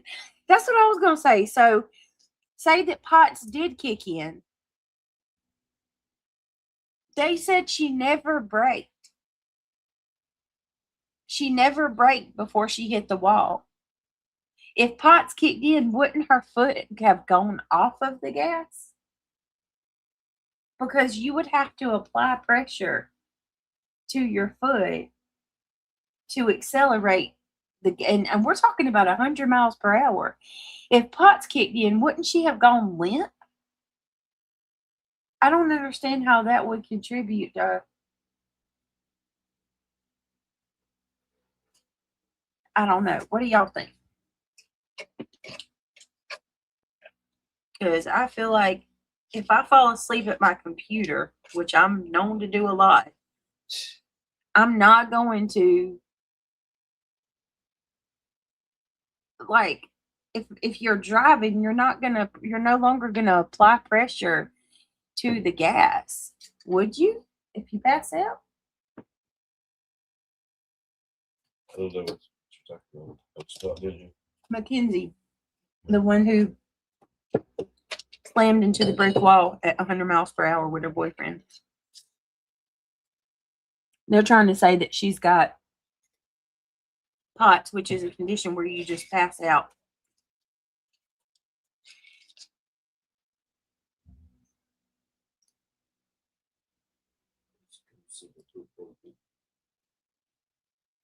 I don't think it was POTS. I think she was a reckless driver who lost control.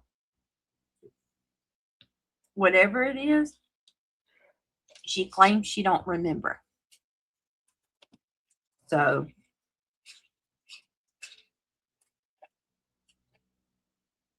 I mean, that was a badass wreck. She's blessed to be alive. Is it out of the realm of possibility that she maybe don't remember? Did she have head trauma? And then after that, my whole point would be, even if she doesn't remember, obviously what you did was it's seemingly intentional. Like, what excuse could you have for doing that?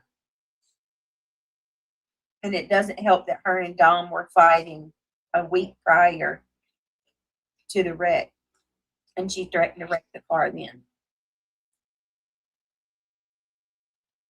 I'm just saying.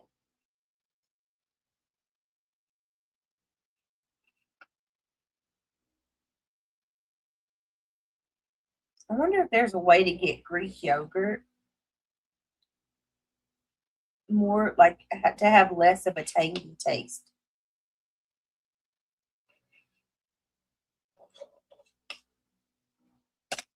I don't know, but I really love it.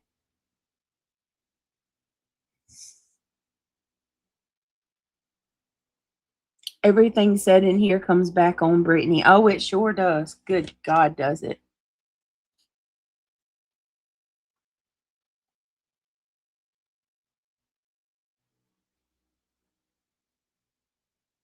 The Calfee.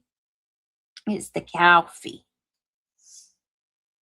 Ivy League says she wouldn't have had a position change. Wait a minute. Ivy says she would have had a position change in order for Potts to be the cause of the wreck. The person goes from sitting, to standing, and their blood pressure drops and they briefly get dizzy. Okay, I could see that makes sense.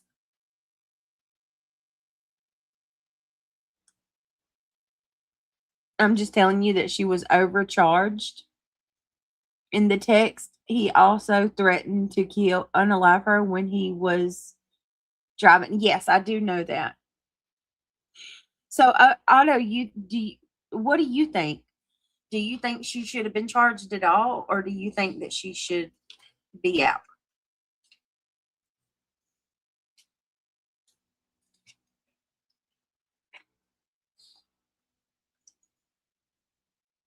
Put pomegranate in the plain vanilla yogurt.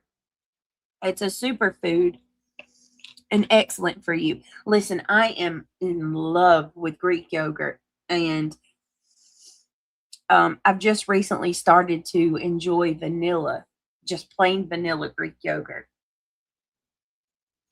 But the best Greek yogurt that I have ever had in my entire life is Chobani Heroes batch. It's the mixed berry.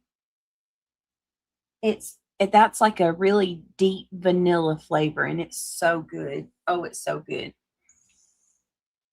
Even if she doesn't remember, why did she go to the exact location 7 times before the wreck? Nobody can think of a reason why she would have been in that area. That's a good point. That's a really good point, Lisa. Ivy, I don't know. Let's keep going. We did ballet and tap and stuff, and she kind of liked that, but she wanted to do that more with like friends and stuff. She really likes karate, right? Yeah, she loved karate and that whole thing. So yes, that was her favorite thing. And she had no problem with school. Did she get into fights or anything like that? How was she? Did she work and play with others good? So it's not. She didn't. She had challenges.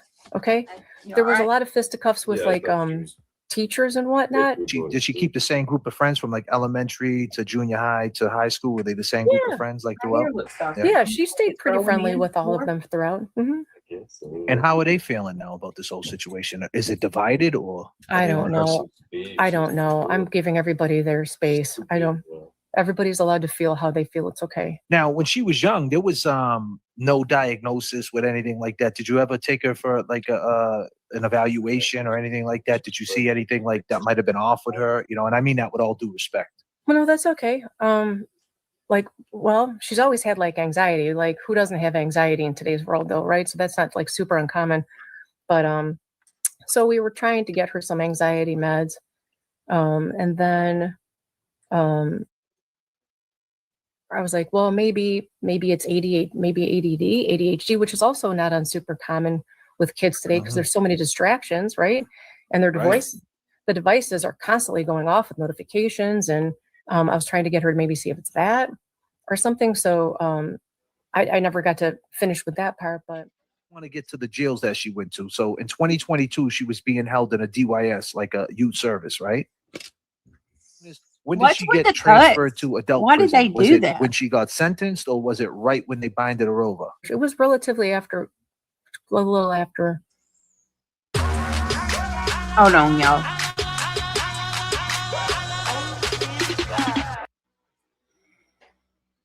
Was she in juvenile? I wish they'd stop with the cuts. Why are they? You know what I mean? Those cuts are a distraction for me. I know that this is not going to be a very popular this is not going to be a popular opinion. And I'm probably going to piss some of y'all off, but I got to be honest, I kind of feel sorry for the mama. Is that crazy? Oh, I know that's ridiculous, but I kind of do feel sorry for her mama. I do. Her mom and her dad, they didn't ask for this shit. You know what I mean? They did spoil her. Don't get me wrong. They did. She's a product of her raising, no doubt. They spoiled her. But she's rocked their whole world. Like, their whole world's upside down now. And I don't know. Just one mama to another. My heart hurts for Dom's mom, Davion's mama, and her mama. All of them. Right, exactly, just the RN. She believes she's doing right by her child, right? I do. I feel so bad. And I know you, like I said, some people are going to be like, you're ridiculous, but I can't help it. I do. Brittany, I have to go and watch the weather. It's going to hit 2 a.m. What is it, Rhonda? If you can come back, please come let us know you're okay. No, she's no mama. She's a friend. Yeah, but still, Mandy, I still feel bad. I mean, that's our mom. You know what I mean? And you guys are absolutely entitled to your opinion too. So how do you feel about her parents giving Kenzie the master bedroom? Like I said, Mona Lisa, I want to know, I would be curious to see how they treat the other kid. Do they treat the other kid that way too? Why does Mackenzie take precedence over the other child if not? I have absolutely and still stand on it that they spoiled the shit out of her and they're partially to blame for how she turned out, no doubt. Oh no, Rhonda. Rhonda says 100-mile-per-hour winds and tornadoes in Oklahoma City. So I want to just say real quick, everybody, please keep Oklahoma in your prayers. Y'all, let's please pray for Rhonda and everybody in the path of these storms. Rhonda said they're supposed to hit at 2 a.m. That's in 30 minutes for you guys, right, Rhonda? In Oklahoma, Mountain, or Central is an hour behind. It's 2:30 here right now. Yes, we love Spirit Seeker Squad. She is the best. Spirit says, I don't think she's a parent. She acts like she is one of Mackenzie's friends. Mackenzie lies. Natalie and Steve believe her. Mackenzie's sister gets punished. Mackenzie, not so much. So they do treat her sister differently, Mandy. That was what I was wondering. Like, is there a difference in the way that they treat her compared to the younger sister? Lee Zimmerman, my girl. Mandy Cush says, and you're beautiful, Mandy. The mom is the creator of the monster. All of the awful character flaws of Mackenzie were started with the mom. They definitely have absolutely created a monster. I think their world is turned upside down and it doesn't know which way to turn. Yeah.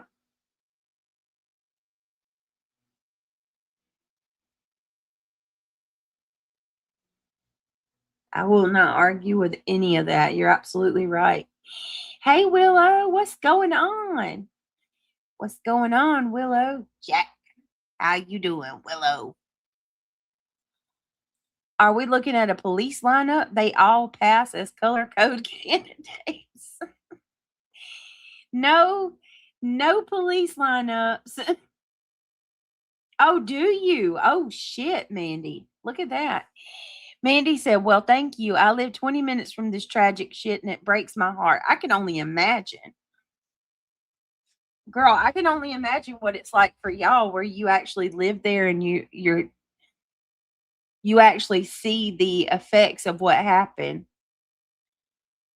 Damn. Katie P says, I live in downtown part of Oklahoma. The weather hasn't gotten here yet, but it's coming. What is up with the storms this year? They've gotten, oh my goodness, Katie P. We are thinking about you guys. Everybody in the path. Kenzie's sister is in college now. So that's good. Oh, is she? Okay.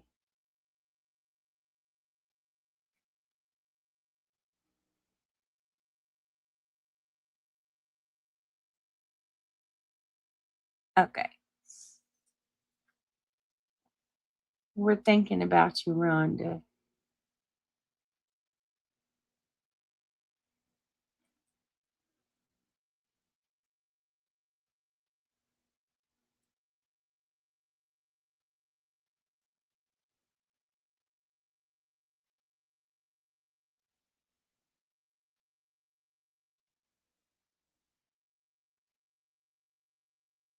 We're getting just a small. Oh, no.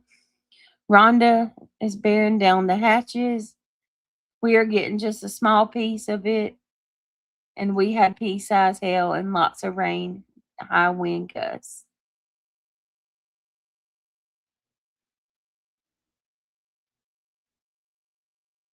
Goodness gracious.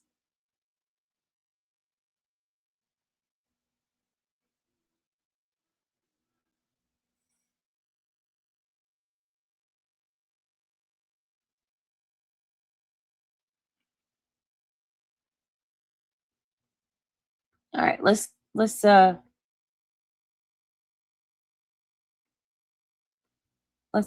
Let's do this. Prayers to everybody who's in the path of the storm. Basically up until the trial. That's right. So they kept her in juvenile. And then they so she went from a juvenile facility where, now what was that like, that juvenile facility? Like, where they treated her better? Would she be treated like a resident versus an inmate? Love the staff at the juvenile facility. They're so nice and they love those kids. And I love them and I'm still staying in contact with them. What was her mind state like in that juvenile facility? Mackenzie. That the truth will set her free. Then she goes into the county. She goes to adult jail. What was that like? Did she ever like express like the change up? That was a very scary situation for her and me, because you're in there with scary people, right? And some not, some are. And that was just a scary situation all the way around. A lot of unknown, treading unknown waters. We have no idea what the staff is like. And you hear all these horror stories and you see these movies about what people have to endure when they're in that situation. And she's like an 18-year-old tiny little girl who got into a car accident, and we're just holding on for like dear life through that situation. It was very, very scary. And then she gets sentenced, right? And she ends up in the state prison. What, if you could describe what that prison's like over there right now? I don't know. I know that there's no good days for anybody in there. It's very hard, and you always have to, walk around with eyes in the back of your head and everything. But I don't know why they call it a cup. What do they call it? A cupcake camp? No, a cakewalk. Yeah. They call it a cakewalk. Yeah. So let me bounce a little bit back again. So you're getting a lot of pushback from the internet, right? And we know that Mackenzie was active on the internet, and and from my lens, from my perspective, I think that she thought that she was going to come out with the story and people would see it her way. But do you understand where people are mad? Because when she was in the hospital, you guys were talking in some type of language. Now, where did she learn that? Did she learn that from you? Because that seems like something from our era. Right? It is. So yeah. It's like inbred in my family. We all speak it, like all of us, all of our lives. And so that came from, it's called Carney Talk. And I don't know, it's just a part of who we are. Okay. But when she says something like blame it on the pots, blame it on my seizures, did she say that? Was that something that she said, or did they misconstrue it? No. So the prosecutor, I guess in one of those documentaries, he says that what they're speaking right now is something like gibberish. And then what he says is, she says something like, can you tell him I just had a seizure? Let's just tell him I had a seizure. That's not what she says. Okay. That's not what she said. Well, why were you guys talking like that to begin with? Probably scared and didn't know what you can and can't say, right? So if you always tell, don't talk to the police without a lawyer or whatever. And she was probably scared and wanted to make sure it's okay for her to talk. She said carny talk, like a carnival, right? Yeah. Is that what you mean? Like a carnival, yeah. That's not what she says. Okay. What she said was, and I'm going to tell you, okay, because the word seizure, okay, in carny talk is loaded with Z's. It's very hard to say in seizure, right? So it's can you say it to us right now? seizure. There's too many Z's in there. So if you don't mind saying, blame it on the seizure. Go ahead and say it in that language. I'm afraid to do that because what if they edit and snip a soundbite and plug it into other things? Like I don't trust anyone. The brands you love are here at Ulta Beauty. I listed this.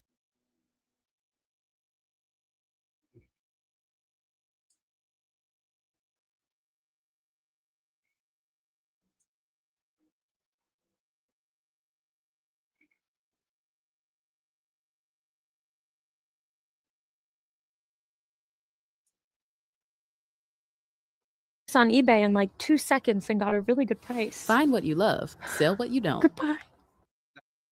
Well, there's a lot of phone calls. People are just nitpicking every single one. But the one that I heard about, one from the UK or something like that, you were telling her this is everywhere now. I wanted to touch base first of all on the phone call. Okay. Mm-hmm. I feel so bad that people think I'm laughing, and I'm probably going to cry again. So forgive me. I'm going to try not to though. I wasn't laughing. I wasn't laughing at the situation or the accident. Okay. I wasn't really laughing at all. After the car accident, we had gone through so much, and the other families too, obviously, but we had gone through so many, like, oh my God, like what is happening? And so many scary, dark moments in time. Right.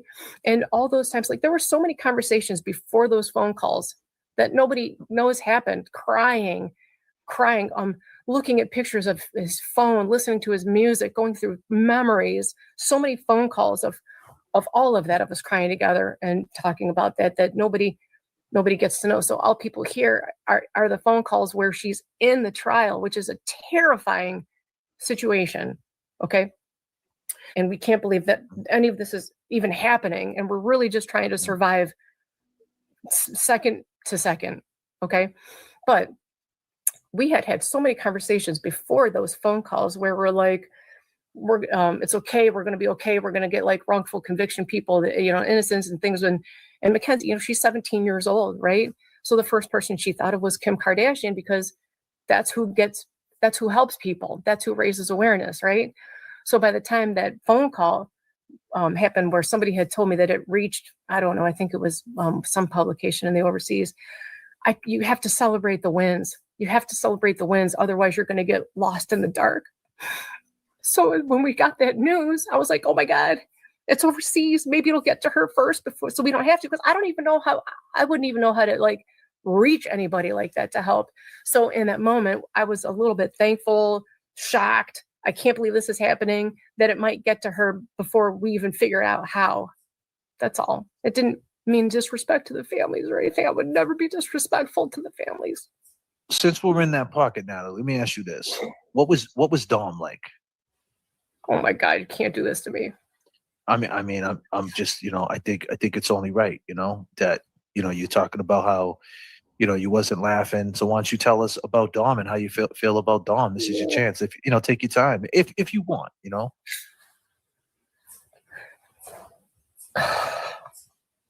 I can't talk about them. Okay. That's fine. I'm in so much pain. I feel so bad for them.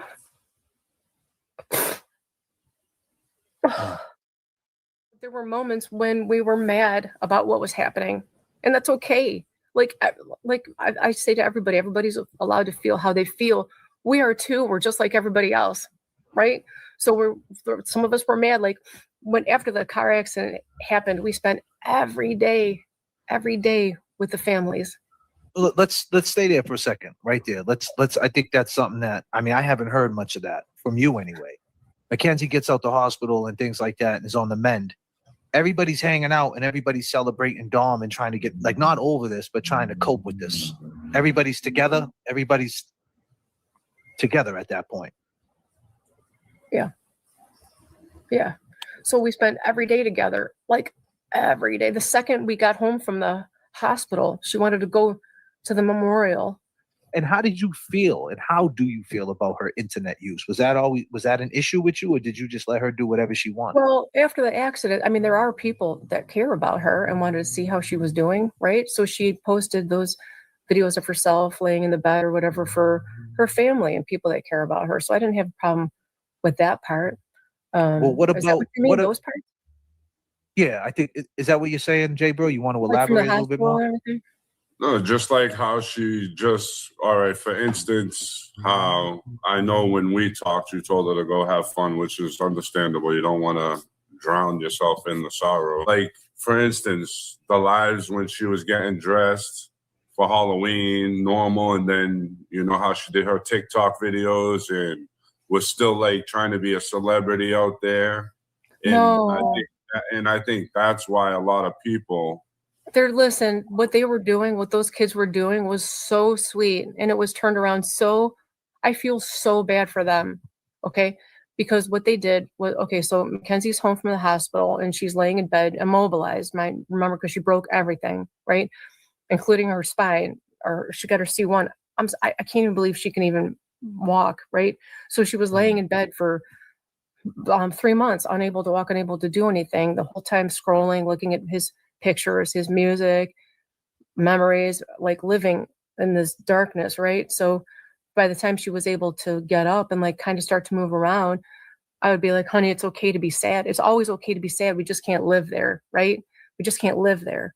So I wanted her to go, her friend, Rosie, was in college and wanted her to come for the weekend, right? So I was like, you need to get up, change the scenery, get off your phone, go be with your friends, and go get out of your head, right? Go get out of your head. So her friends took a moment for them to go do something. And actually the whole thing, what they did was in honor of Dom and Davion. What happened with this appeal being denied? Can you speak to that? Right. So we're in the process of that too. And I have a huge problem with that. And actually, if at some point, I'm going to try to figure out, I don't know anything about the legal world or law world. Like none of us have ever been in trouble with any kind of law. So I don't understand how this side of the world works, but I don't understand how a defendant could be penalized for a lawyer's mistake, especially missing a deadline. Like, how is that the defendant's fault? Like this whole post-conviction, all of her truth, which would prove that it wasn't intentional, lives and dies in this document that's now they're saying is a day late.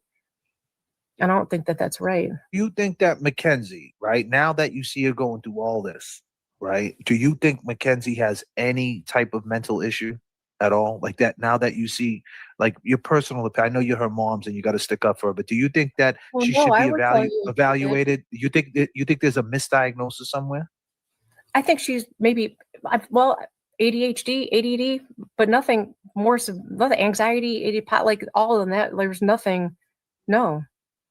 Okay. She's been in therapy. That's what I mean. Like she's been in therapy. Like We'll go back to that behavioral thing one more time too. Go ahead. Whatever you want. In the juvenile facility, she was also talking to a therapist in there as well, who has all those letters at the back of her name. And if there was something there, she would have been. So okay, cool. So when she was in the juvenile facility, doctors came in and she was open to them and talked to them? She did speak at the trial. There was a letter they read at the trial. She spoke on her behalf. What was that letter like? What did she say? Well, I can't remember word for word, but her behavior was great. She was like, I'm probably going to get ripped on for saying this, but she was like a star student. I don't know how else to say it. So she did all the programming. She was the top of her class in this culinary class that she was in. In VYS. Yeah. And it seems, and I mean this with all due respect, Natalie, it seems like you don't know anything about the law out there in Ohio. Like you're just learning now on the fly. That's why, like, I don't know. I'm the most boring person you can think of. Like, I crochet and watch Marvel movies. Like, I don't know this world. I don't want to. I'm glad I don't. And I also hate that I don't know, because they are taking advantage. Well, not taking advantage. Like, I feel like that's why I need to rely on legal counsel, because I don't know. Like, what can I do? What are all the things I can do? What should I be doing? What's next? Like, what should I be looking for? What should I watch out for? Right? Because I don't know. To Kevin Kerr's point, why didn't they did they have the doctor testify about the parts? They didn't let that in? You mean at the trial or the bind over? At the trial and at the bind over. They Well, didn't let no, that in? remember right after the trial was over, he didn't even give the judge her diagnosis for some reason. So, and I wasn't whose idea was it to go to a bench trial? And when they said go to the bench trial, how was that message delivered to you? Like, what did the lawyer say? Like, we're better off going to a bench trial? Like, what was how did that conversation go? That's a good question. So the first day of the trial, we were all there, and it was, I think, like 8:00 in the morning, and we're all looking at each other like, what is it? Is it a bench trial? Is it a jury trial? Like, what is it? Like, what do we know? We still didn't know. And then we found out that it was going to be a bench trial. And we're like, oh my gosh. So that was surprising, because I feel like we maybe should have known before that. But sorry, my bell is ringing. And then I found out months after she was at Marysville that she wanted a jury trial. And who wanted the jury trial? Mackenzie. Getting into any fights in DYS? Well, she was the victim of a couple of them for sure, which was scary. Some of the children, as you can imagine, can be pretty aggressive. This is the craziest part that people don't know, or maybe they do know. I don't know. Or maybe they heard it and really didn't put it together, right? So after she was sentenced, the way she was sentenced, I had to sit there and listen to the judge's summation, right? She picked that route. She chose that time of day. Everything that she said, right? And I know that didn't happen, but I'm like, what? Because none of what she said was in the trial. You can read the transcripts. Like, nothing she said was in the trial. So I was like shocked and like, what is happening?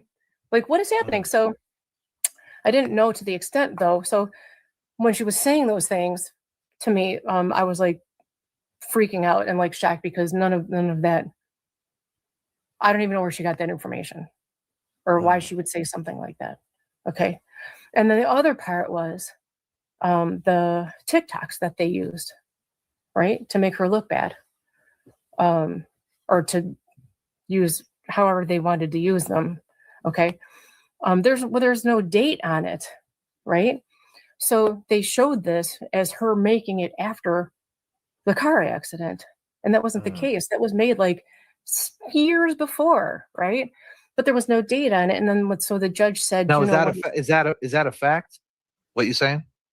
Yes. That's a fact. Yes. So when the judge said, "Do you know when these were made?" the prosecution said no, and they let him use it anyway. And I don't know if her lawyer could have objected at that point or not, but he didn't. And how can you allow something in? There's no date. Like, you can't even confirm when it was made. So watch the FIFA World Cup 2026 live on Fox 1, June 11th through July 19th.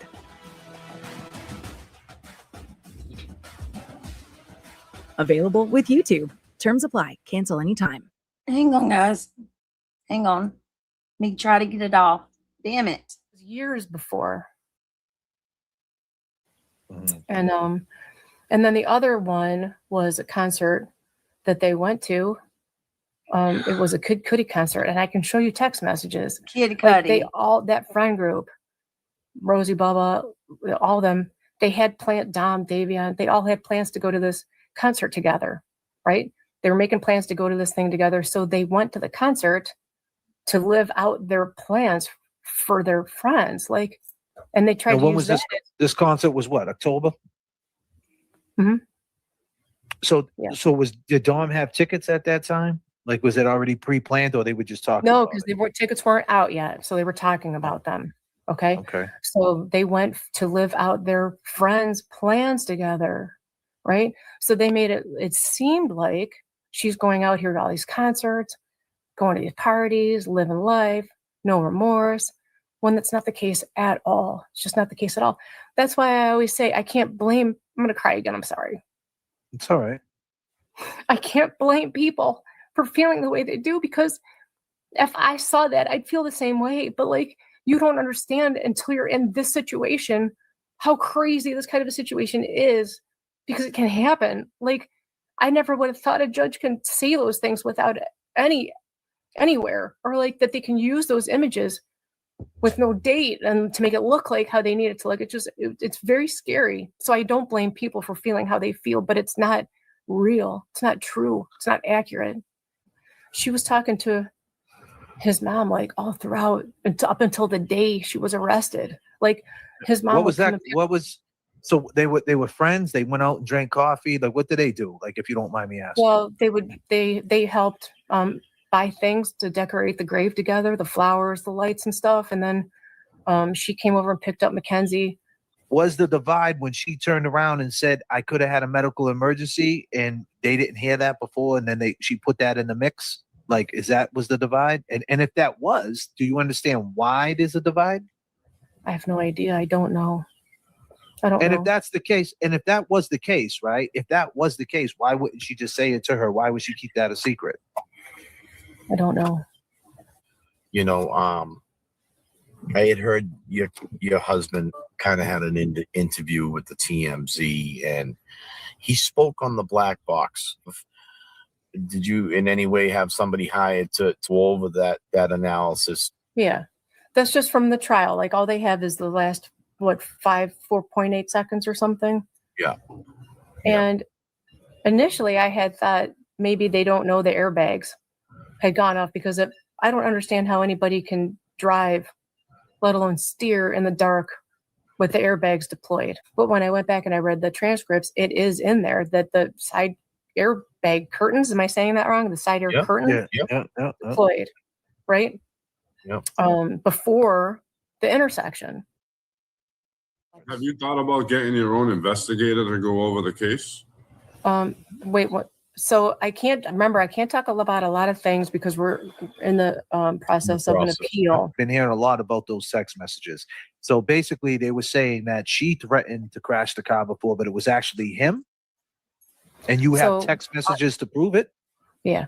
So So I do remember that. Because Mackenzie, if you guys remember, Mackenzie, didn't Mackenzie text Dom's mom and say, you always take his side? He literally just threatened to take my life or something like that. She said he just threatened to unalive her, basically. And I remember thinking,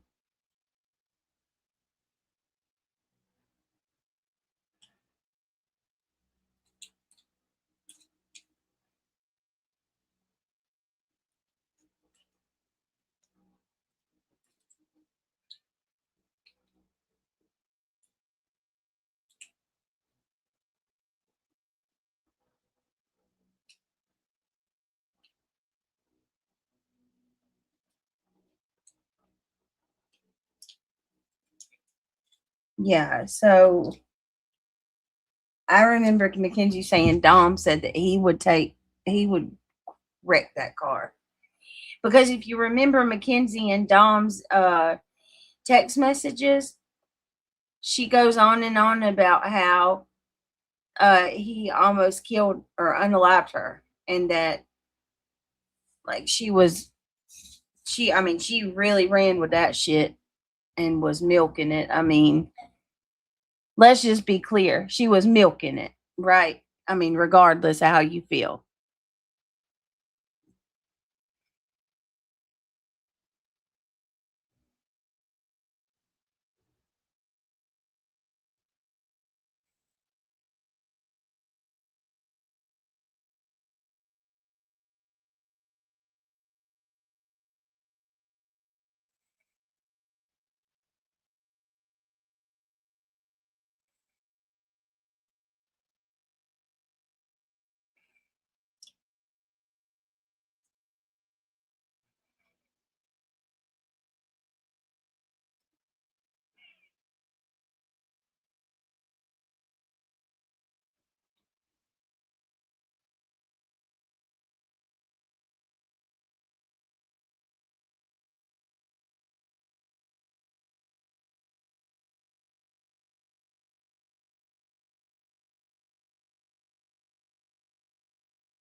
We were on the freeway. She called because Dom had I remember grabbed the that. wheel and threatened to crash the car, and she was scared.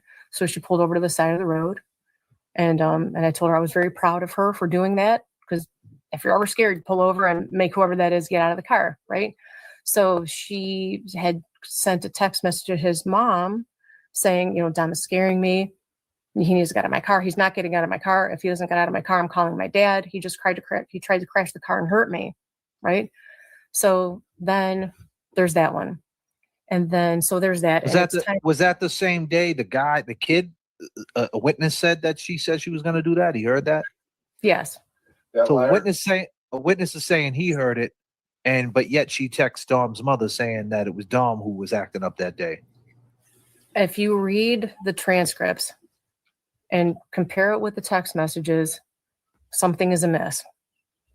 Talk about the jail calls. No remorse and one of the witness to be dead. Is that something that was said? Like I said, I didn't hear all these jail calls. I don't know about you guys. I don't listen to every jail call. So that's what I was telling you, like grief and trauma, it goes like this, right? So in a lot of those calls, we were angry. A lot of those calls were sad. A lot of those calls were trying to figure out what's happening. Right, we're in survival mode. So it's depending on what stage of grief we're at. I don't know. We don't want anybody dead, right? But you know, we were going through a very, very, very difficult time. And I just hope that none of you are ever in that situation, right? And honestly too, I don't understand. Do you understand why people think they look awful? Do you get it though? When you look at it? Well, yeah, because there's just no. Yes, I understand why people are feeling the way that they're feeling. I can't explain it other than ups and downs of grief and sadness and anger, you know, for what your daughter's going through. It's hard. Yeah. That's the problem with this case. Like everything is story time. Everything is story time. Like they're taking a situation that they're looking at the black box data and they're creating all these things of what could happen when nobody knows, right? Nobody knows. I don't know. I don't know why she was going 100 miles an hour. I've heard a lot of people are messaging me and sharing with me their stories of things that happened to them. You know, same thing happened to me. I passed out. I was going 100 miles. I crashed. Luckily, nobody died. Ritzy says the tilt table. When they do this test for parts, they do a tilt table. Did you do that test with her? Was it a tilt table? Mm-hmm. Okay. Can she tell us what her daughter actually said in the hospital in the Connie talk? Can you state what it was? Yeah. So she said it's not very coherent because remember she was on like all sorts of pain medication like around the clock because everything was broken. So it's a little bit jarbly. But she says like, can I say can I something? And then she says something about community service and just take my whole license away for 10 years. That's what she says. She never said nothing about blaming on the seizures or something like that? She never said the that? word seizure is nowhere in that sentence. I wish I could teach people how to talk it so that they can listen to those calls themselves. But what was the reason? What was the reason for teaching her that though? Is that not, I mean, can that not be looking at as sneaky? No. So my parents used to talk it to have a parent talk time for the kids to not hear. Okay, I dig it. Hey man, to each his own. Diane says, does she wish she never let her daughter move out so early before being an adult and responsible? Well, this is going to make me cry. I'm going to try not to cry. Okay. So Dom and Mackenzie were together for 4 years. Okay. She lived in both places. And I'm going to read something too, and this is going to make me cry even harder. Okay. She lived here and she lived there. Oh my God, I'm going to cry. So one of my favorite things to do was I was helping them bridge the gap from their teenage relationship to a much more bigger, like a mature one, right? So we would go over there and I helped them plant a garden. We were like a little compost bin, and I helped him go to Costco and get a blender, a Vitamix blender, which he was so mad about because it didn't grind ice. But anyway, so it was really fun to watch them.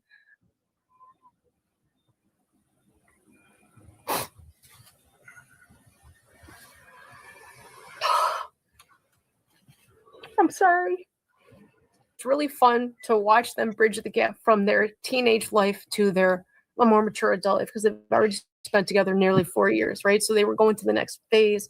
So she wasn't like living there like full time. It was like both, like bridging, and she was almost 18, right? So it's not abnormal for people to start their life, like when they're 18 plus, right? Because they'd already been together for so long, right? And he was part of our family, so it wasn't even abnormal for me because he just was. He was a part of us, right? So that part was like very natural. It was like a seamless, natural transition for me because that's the way it was anyway. So it was a very normal, natural, seamless process for me. And then, we got parents next door there. And then we live literally just down the street. So they're both surrounded by parental units that are there for anything that they need and stuff. So it was fun. That was very fun for me to watch them grow into the next phase. It was very sweet. Sorry. Yeah. No worries. Go ahead. This is your time. Go ahead. Whatever you want to say. Hold on. Take your time. So this was a text message that I sent to Dom on July 1st of 2022. See? I don't know if you see it. It says, I do. I tried to call you. You don't have to call me back. I was just thinking about you guys, and one of my favorite things to do is watch you guys grow and navigate through your problems together.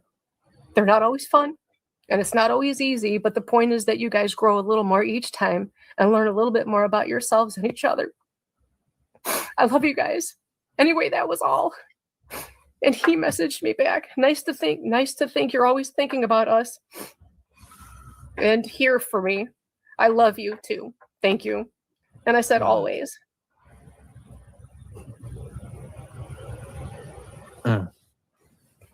So we were very, very, very close. We spent every day together. We were together every day. I appreciate you because I did talk a lot about this in the documentary about the families, how I feel about the families, and I'm so sorry for them. And I know that I'm going to cry again. I'm sorry. And I know that the appellate process is hard for them because I wish it wasn't public because every time it's public, it's like picking at the scab and it's making the wound bleed every single time they have to see it. Right. So, and I feel so bad for them that they have to see it every single time. But what she was convicted on isn't true. It's just not true. And if this was happening to their kid or their son or their daughter, I would hope that they'd be doing the same thing. I got a question from Kristen from Manhattan. She says, why did Mackenzie select the bench trial rather than the jury trial? This may have already been addressed. Apologies, I was late to the stream. That's okay. Mackenzie did want a jury trial. She was kind of directed to pick a bench trial. And Did you ever tell Mackenzie in a jail phone call that she should I was torn. I'm torn on the whole bench trial thing personally because a judge should know the law, right? A judge should know the charges and the law and what these things mean and what the beyond a reasonable doubt. I feel so stupid. I just feel dumb. Part of me feels stupid, but then the other part of me feels like I'm glad to be stupid. Like if this is the stupid way to be, I'd rather be stupid in this world and not know and understand the law like that than have a good understanding of it. So I'm really okay with feeling the way I feel about it, but I didn't know. I just didn't know. That's fair. What would you like to see had happened to Mackenzie? Like if there was a sentence that you could give her, what do you think was fair? Well, everybody thought it would be vehicular homicide or vehicular manslaughter of some kinds. That's what it should have been. If anything, that's what it should have been. 5 seconds of data. Nobody knows what was going in there. And the lack of evidence is not evidence of intent. Like, I don't understand how they got to that part. Like, nobody knows what was happening in there. There's no witnesses. There's nothing. And even the prosecutor said he doesn't know. He exhausted all avenues. He turned over everything and I couldn't find anything. So it's got to be this. Like, that's not how it's supposed to be. I don't want this to be a trick question, but how many years you think she should have? Do you have an answer for that? I don't know. No. Well, how much do you get to see her? Do you see her a lot? Me too. This is tough for me to answer because I get to see her twice a month. Just look at what she was convicted on versus the actual facts in the transcripts. Read the transcripts, read the appeals, And then look at only that. These text messages were not in there. The Snapchat, all of that is just static. So do you think it was do you think there was corruption? Think she got railroaded? I don't Yeah, know. was there any bias, you think? Yeah, I was just gonna say. I don't know. don't know. I just would like a fair trial, just so all this stuff can come forward and get the experts that she needs, and look at the stuff that is now late because of the 1 day thing, which we're appealing. That's the part we're appealing, is the 1 day thing, because according to law and case study, it's not. So Right. Quick question. Can you ask about her getting in trouble inside? She has a lot of D reports, write-ups. Is she getting in trouble in there? So that report, somebody sent that to me, and like, is this true? So that's just things that she's charged with, like things that she's being told she's doing. That's not things that she's not convicted of. A lot of that stuff she appealed and won. Is she in general population in there? Well, there's cottages, so they're all in like certain housing units. Like a dorm, like she's like a dorm setting, like bunks. So does she got restrictions having life?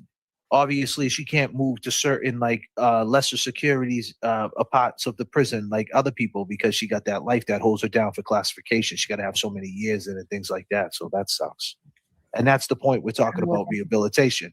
Well, what it means is if she got life attached, she got no out date. There's no EOS. It's a parole date. There's no end of sentence. If you got anything to say to the audience tonight, what would you like them to hear from you today, this evening? Oh boy. We just got to be careful not to judge somebody else. And until you walk a mile in their shoes, you have no idea and maybe you do know what it's like going through something like this, but it's not easy. We're in survival mode and we're just doing the best we can every day. I wish I could talk to the other families. I want so badly to be able to talk to them, and it's weird that we can't. Well, I'm sure that they maybe don't want me to, but I wish I could. I think that there would be a lot of healing in there, but that's okay if they don't. Like I said, I don't blame anybody for feeling the way that they're feeling. It's okay. It's okay. We just got to be careful not to judge each other and just be there for each other. Life is hard. Life is hard enough without stuff like this, right? We're people, and people are my church. So I wish that we could help build each other up instead of bringing people down. Do you hold her accountable for what happened? I know she was the driver in the car, right? So there's definitely accountability for that part. It just wasn't intentional. If you have questions or want to ask questions, or if somebody says something that you think is weird or whatever, please, I wear my life on my sleeve. Definitely. I appreciate your time, Natalie.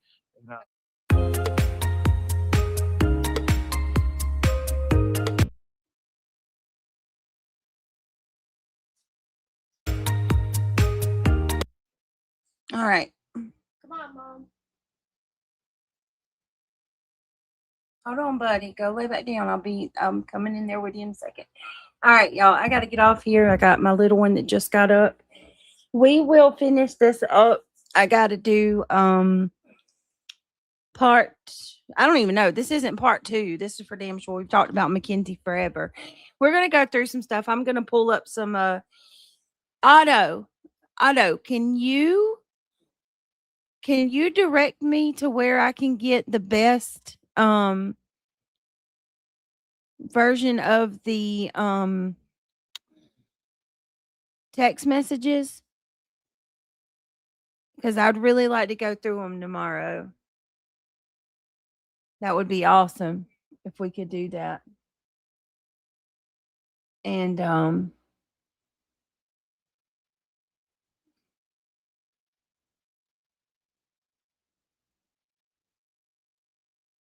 on a minute. Hang on. Spirit, thank you, Britt. Guess what today is? Other than my 21 month. Is today your birthday? Tell me it's not your birthday, because if it's your birthday, I'm going to feel like shit. I forget my own birthday, so. Oh boy. I hope it's not your birthday.